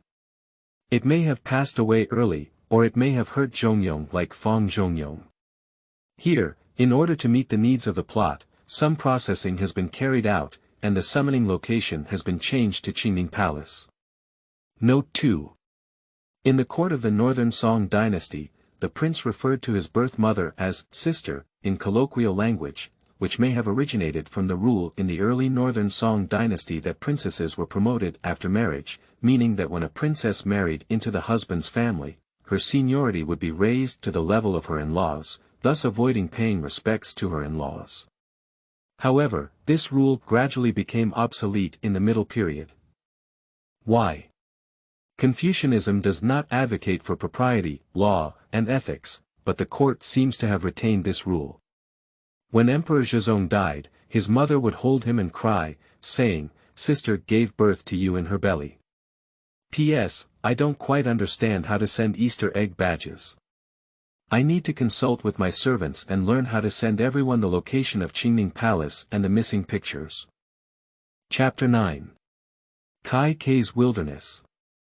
You are listening at novelfull.audio. A child's sleep is enough to make all adults envious. Zhao Su slept until dawn, and when he opened his eyes, he saw the country's mother.in-law crouching in front of him. "Your Highness, are you awake?" Grandma Guo asked softly. Zhao Su nodded. Grandma Guo brought the palace maids up and dressed Zhao Su.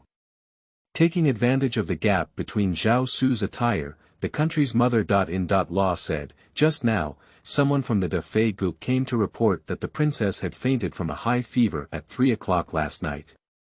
Fortunately, Dr. Qian stayed overnight at the Imperial Palace's medical center and promptly entered the palace to administer medicine and treat the princess. Finally, the crisis was resolved." After listening, Zhao Su let out a slight sigh of relief. Then, he turned his head and looked in a direction. The direction of Kaibao Temple. "Where's Feng Jing?" Zhao Su asked. "Feng Jing has gone to the imperial kitchen." Grandma Guo replied, "I should be back soon." "Oh." Zhao Su nodded and began to wash up under the service of the palace maids. He had just finished washing up when Feng Jing came back from outside in a panic. "Your Highness."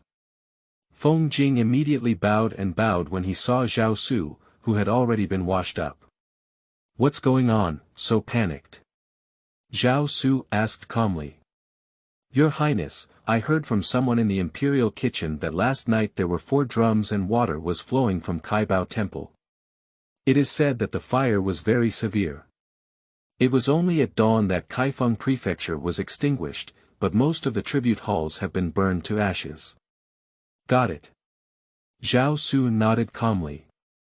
"In my heart, I sighed, what should come always comes. What happened in the previous life, following its inherent trajectory, unfolds again. However, this time, Zhao Su ultimately saved his younger sister. That innocent and lovely little girl who likes to wear colorful clothes." Zhao Su also confirmed the current time completely. On the 17th day of the 2nd month in the 8th year of the Yuan Feng reign, it was Xinci. There are only 12 days left until he was appointed as the crown prince in his previous life, and 17 days left until his father's death. It seems that it is truly the guide of fate. Zhao Su sighed in his heart. In his previous life, he was forced to grow up after the Great Fire at Kaibao Temple and the premature death of Wu Niang. At the age of just over 8, he was forced to face the whole world alone. This created his personality in his previous life. Silence, perseverance, sensitivity, and skepticism. And now, under his 8-year-old skin, he hides a completely mature soul with sufficient control over power and human hearts. No longer afraid. On the contrary, he is still somewhat eager to try. He wants to overcome those childhood nightmares. To overturn the fears that once kept him awake at night. Not just within this imperial city. And beyond the imperial city. Just like now, he has already overcome his first fear. The pain of losing his sister. Just getting close to Empress Xiang and leveraging her power, he easily achieved things that he couldn't do today. Feng Jing swallowed his saliva and said cautiously, I heard that the 2 direct speakers from the Zishan Hall probably didn't get into the fire. Zhao Su listened and silently looked at Feng Jing, then sighed, what can I do? Kaibao Temple, located on the Wuzhang River in the north and facing the imperial city in the south, is a royal temple of the Great Song dynasty and also a place of prosperity in Bianjing. At this moment, countless firefighters are coming and going in Kaibao Temple. The soldiers in front of the palace and the soldiers in charge of the inspection of Kaifeng Prefecture have carried out corpses found from the ruins of the fire and placed them in the courtyard in front of the Gongyuan. In the courtyard, cool umbrellas stood tall, silently recounting their master's status as a high-ranking official. Qingyi Lang Zhai Man, Fengyi Lang Chen Fangji, Xuanda Lang Ma Shimen, and others have all been confirmed to be buried at the fire site. Li Ding, the assistant minister of the Ministry of Revenue who was responsible for coordinating the provincial trial, nervously reported the heavy losses caused by the fire to the high-ranking officials in the 2 prefectures and 3 provinces. Yuanfeng restructured and changed the official rank to a new one. The past scattered official ranks have become official positions. And those who determine salaries and official positions become posthumous officials. According to the Yuanfeng Jilu system, the court officials were appointed from Zhilang or above, while the capital officials were divided into 5 levels from Qinggu Lang to Xuanda Lang. Now, here, 2 court officials and one who has already reached the pinnacle of the capital official have been burned to death, just waiting for enough exploration before they can be removed from the court. And throughout the entire Song dynasty, there were no more than 2,800 literati and officials in the capital. 3 people died here today. This is already a terrible thing. As a tribute official, Li Ding knows that his responsibility cannot be shirked. Moreover, the identities of these 3 people who were burned to death are particularly sensitive. Zhai Man's mission was to serve as a professor of various sizes in the Han and Ji royal palaces, as well as a lecturer at Muqin Mansion and Guangqin Mansion. Everyone who sees this task will only feel a tingling scalp. This is the teacher of the royal family's children. But this is not yet the highlight. The key is that there are 2 people left. They have the same mission. To speak directly from Quan Zishintang. Unfortunately, all 3 of them share the same background. They are staunch supporters of the new law, Wang Engxi's student. It is also a lecturer selected by officials from the Imperial Academy and the Imperial Academy to enlighten the children of the royal family and the prince. Today, all die here. We're going to break through the sky. Li Ding, the Minister of Revenue of Zhigongju, and Sun Ju, the secretary and supervisor who had brought these 3 people to the Gongyuan to assist with the examination, looked at each other in confusion. At this moment, the officials collectively recalled the Zhao Shiju rebellion. The major case of the 8th year of Xining shook the whole world. I don't know how many people are involved. The people involved include Wen Chen, Wu Chen, Tai Yi, Si Tianjian. In the end, not only the current prime minister, but also Sima Guang, who was writing a book in the cellar of Luoyang, was implicated. But the cause was simply a report by a common person that a former local official, Bo, who had resigned from his position, intended to rebel. When the local officials tried the case, it was left unresolved due to a lack of evidence. But after reporting layer by layer, it fell into the ears of the officials. The officials sent someone to investigate the royal family. Zhao Shiju is involved. And the evidence is conclusive. These people are even prepared for the prophecy. DNI, a safe DNI case. Then the scope of the review was continuously expanded, and under Sanmo, more and more people were dug out. In the end, it was the officials themselves who took the initiative to stop. Otherwise, no one knows how many people will be involved. Now, a fire broke out in Kaibao Temple, killing 3 lecturers personally selected by officials to educate the royal family and the prince. If it were this time last year, the entire Bianjing city needs to be flipped over. And now although the official family is seriously ill and unable to get up, but behind the 2 burned to death, there stands the Prince of Yenin. Although the Prince of Yenin is young, he will grow up. If there is no reasonable explanation for this matter, in the future, it may become a sinkhole capable of burying the future of everyone's descendants. What should we do? Everyone looked at the 3 provincial governors who were surrounded by everyone in the center. However, these high-ranking officials remained silent. No one spoke to appease, let alone express their opinions. They just looked at the corpses being carried out one by one. Eyebrows furrowed together, and a face full of ups and downs. For a long time, a hoarse and heavy voice said, "This matter cannot be reported to the emperor for now. Countless people have looked over." The speaker was the Right Minister of the Imperial Secretariat and the Assistant Minister of the Imperial Secretariat, Kai Quebec. As he listened, the Right Chancellor spoke solemnly, "Now, before the Emperor recovers from illness and the Imperial Palace, anyone who dares to worry about trivial matters and disturb the peace of the Holy Bao will surely be treacherous and guilty of courtiers." Sua Kue. Kai Ke turned around and asked the left Prime Minister Wang Xian, who was surrounded at the center, "Do you think so?" At the age of 64 this year, Sua Xiang's plump round face twitched for a moment, but he could only nod and say, "Yu Fu is really right. The official family is currently suffering from a stroke. Medical advice should not be agitated or worried. Even if the sky falls, anything that may stimulate the official's condition cannot be said. Otherwise, there will be an accident. Everyone will become a sinner. In the annals of history, 1,000 people point out." Well. Li Ding's brows furrowed, "This bullying the emperor is a great crime." He hung his head. In the Song dynasty, there was nothing that could be concealed from people in the capital city of Bian. The emperor of Danyai still cannot conceal the news. The ministers outside the imperial city still want to conceal information.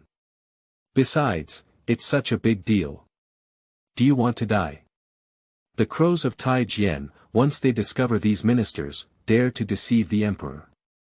The impeachment memorial will flood the official offices of the silver platform. This is not bullying you. Kai Ke looked at everyone and said slowly, "It's loyalty to you. Moreover, we are not unreported either. Just reporting the matter to the 2 palaces, please advise them. Whether to report to the emperor, please let the 2 palaces make the decision." Last night, Kai Ke received a small newspaper from his son Kai Wei. A secret story from the Forbidden City that was published in a tabloid, Yu reading www.uukangshu.net, caught Kai Ke's attention. The Prince of Yenin County transcribed Buddhist scriptures for his official family, praying for the recovery of his father and emperor, and praying for the longevity of his mother, the Qianqiu Empress, and the everlasting happiness of his mother's consort. At the moment Kai saw the tabloid news, he had some thoughts at that time. But for a while, he still lacked ideas. Now, Kai really knows what he should do. He remembered the things entrusted to him by the officials when they summoned him last year. I also remembered the imperial edict brought back by his mother Ming after she entered the palace last time. All of this, today, is linked together with the fire in the tribute hall. Han Qi and Han Zhongxian were able to assist the 3rd emperor and the 2nd emperor. He is confident and upright, and of course, he can also follow suit. Help the young master with the help of the 2 emperors. What a great achievement. In the future, the Kai family in Xuanzhou may not be as good as the Han family in Xiangzhou for their contributions. Note: in the Northern Song dynasty, the Ministry of Rites Gongyuan was located in Kaibao Temple for a long time. In the 8th year of the Yuanfeng reign, a fire broke out in Kaibao Temple, causing him to pass the imperial examination for the second time. Note 2. Qingliang umbrella, also known as Qingluo umbrella, was a symbol of status bestowed only by the Northern Song dynasty's chief minister. Note 3. In the Han dynasty, many cypress trees were planted in the imperial censorate Taichung, and thousands of crows lived on the cypress trees year-round. Therefore, since ancient times, the imperial censorate Taichung has been called the Wutai, while the imperial censors were called the crows. Note 4. Zhuo Kuei is a respectful title for Zhuo Xiang.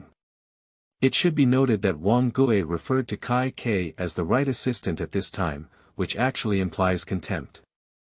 Normally, it should be referred to as the right Kuei. Note 5. Kai said that it was Kai Mao, and this guy later changed his name. Note 6. The number of officials in the Northern Song dynasty, from Qingli to Yuanfeng, remained at around 2,800, and increased to around 3,000 after Yuanyu. Data source.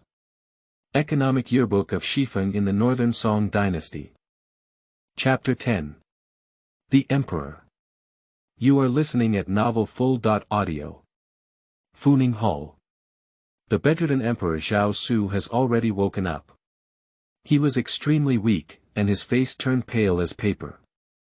Fortunately, Sun Qi, the retired physician who was specially recalled, served the 3 generations of officials in the Great Song dynasty. He has a thorough understanding of Zhao Su's physical condition. So, while serving as a pharmacist and feeding the soup prescribed by Sun Qi, his complexion improved and he also regained some vitality. After feeling better, Zhao Su tried hard to speak, but his brain tissue, especially those related to language, had already necrotized after a stroke. So, his lips opened and closed for a moment, but could only make a babbling sound. Zhao Su wanted to reach out and ask for paper and ink to write with the people around him, but his hands couldn't even exert any strength, and his wrist joints couldn't even be lifted. It is no longer possible to convey his will to those around him by writing with ink on his hands like at the beginning of the month. But he refused to give up.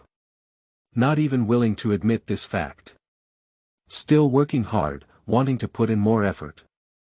During his 19 years in power, he never had a day when he wanted to give up his power. As long as there is still a breath left, he will desperately grasp the power in his hands. Empress Dowager Gao and Empress Xiang saw the official family like this. Tears streamed down in large drops. The official family walked to the Empress's sickbed, opened the Buddhist scriptures in her hand, and then had someone help the official family, gently hugging her husband, and showed him the Buddhist scriptures. Look, this is the prayer Buddhist scripture that Six's brother copied for you. After seeing the text in the Buddhist scriptures, Zhao Su, who was seriously ill, finally exerted some force on his body. He lifted his eyelids, tried to open his eyes wide, and looked at the scriptures. Looking at the upright characters on the pavilion above. Then, Zhao Su took a deep look at the Empress. In his opinion, this Buddhist scripture must have been copied by someone from the Empress in the name of Six brothers. Gzmo Ru Fu, the character of Lu Gu, although considered good among peers. It is definitely not so neat and tidy, nor can it write so well. Why did Empress Xiang do this? The doubts in Zhao Su's heart immediately rose up. Do you think I can't recover anymore? So, the queen couldn't wait to suggest that she should establish a crown prince. Just like the father emperor from 19 years ago. Zhao Su remembered something from 19 years ago. The late emperor, who was bedridden, was just like him now. He couldn't speak or walk, but he was better than him. At least he could write and command the court through words. Zhao Su remembers clearly when he went to visit. The late emperor did not give him a good face, and even showed obvious estrangement. The reason is at that time, there were already ministers requesting the establishment of a crown prince. So, when Zhao Su left the Funing Hall, his face looked very ugly. This was seen by the then Prime Minister Han Qi. Han Qi then pulled Zhao Su to a private place and said to him, "May the great dynasty not leave the official family on the eve of the night." Zhao Su remembered very carefully. At that time, he nodded and said, "This is the duty of being a son of a man." But Han Qi shook his head and told him, "It's not like that." Then Han Qi gave him a meaningful glance. At that time, Zhao Su immediately understood the profound meaning of Han Qi's glance. From then on, I stayed overnight at the Funing Hall, day and night without leaving. Even so, on the deathbed of the late emperor, when Han Qi and Wen Yanbo repeatedly requested and finally agreed to establish a crown prince, there was still a problem. At that time, Wen Yanbo was holding a pen and paper, asking the late emperor to write and confirm his holy intentions. The first time, the late emperor wrote, "To appoint the great king as the crown prince." Emperor Kexin had 3 sons, all of whom were conferred titles of kings and could also be revered as great kings. Han Qi, who was watching beside him, had no choice but to request a clear understanding. The late emperor had no choice but to criticize King Yingsu. I thought things would end here, but to my surprise, when Han Qi Wen Yanbo, in accordance with the system, summoned the Hanlin scholar Zhang Fangping to the imperial court to draft the establishment of the imperial system, another problem arose. When the late emperor confirmed in writing, he only wrote, "Tomorrow, he will be demoted and appointed as the crown prince." However, the name of the crown prince was not clearly written, and Zhang Fangping could not recognize it at all. Helpless, Han Qi could only grit his head and continue to push himself up, only then obtaining a clear divine intention. To appoint Prince Ing and Prince De as the crown prince. This finally confirmed the establishment of the reserve. At that time, Zhao Su was in front of the emperor and witnessed everything with his own eyes. The late emperor's unwillingness and struggle were clear to him. I also heard Han Qi and Wen Yanbo whispering as they left the hall. "Did you see the official family just now? At this point in life, even father and son are like this. This is how national affairs are, there's no way." Thinking of this, Zhao Su chuckled inwardly. I am no different from the late emperor. In the face of power, where are there any fathers and sons? After thinking about it, the dissatisfaction in Zhao Su's heart dissipated. Of course, he still felt uncomfortable in his heart. In the past 19 years of serving as the ruler, the officials who have made decisions in heaven and earth will never voluntarily give up their power until the moment they die. This is human nature. The alienated human nature after being consumed by power. At this moment, outside the curtain came the voice of Zhang Maozi, who had entered the interior. The Empress Dowager, the sage, and the eunuchs have handed over their letters under the inner east gate. Please come inside to inquire about the holy bow. Empress Dowager Gao and Empress Xiang exchanged glances. Then, Empress Xiang and the female official in charge of medicine put down the official family again. Next, Empress Dowager Gao said to Zhao Su, "Officials, let's avoid the palace with the Empress first. After the ministers inquire, we can visit the officials again." Zhao Su nodded. So, after bidding farewell to her husband to the Empress, she followed Empress Dowager Gao and retreated to the temporary hall behind the east pavilion of the Funing Hall. The Emperor Song dynasty ruled the world together with literati and officials. As the other half of the world's masters, the literati have always kept their eyes wide open, vigilant against all external relatives, internal officials, and military officials who dare to interfere in national affairs. Discover and hit one by one. Never tolerate it. On this point, the old party and the new party have the same opinion. During the reign of Emperor Xiping, there was discord between the emperor and the empress, and the benevolent saint once hung the curtain to listen to politics. What was the result? Prime Ministers Han Qi and Wen Yanbo, with an unprecedented tough attitude, forced Xisheng to withdraw his curtain and return to politics. Both Empress Dowager Gao and Empress Xiang have experienced this matter firsthand. Especially Empress Dowager Gao, she clearly saw how the prime ministers led the officials to forcefully force the Cixing back to the Baozi palace. Empress Dowager, would you like to hang a curtain? Sure. Follow the story. What story? The story of Zhang Xian's hanging curtain and raising the temple of benevolence. Not so, the whole world will fight together. So, since the establishment of the Song dynasty, there has never been a situation where external relatives were powerful, internal officials were influential, and military officials were domineering.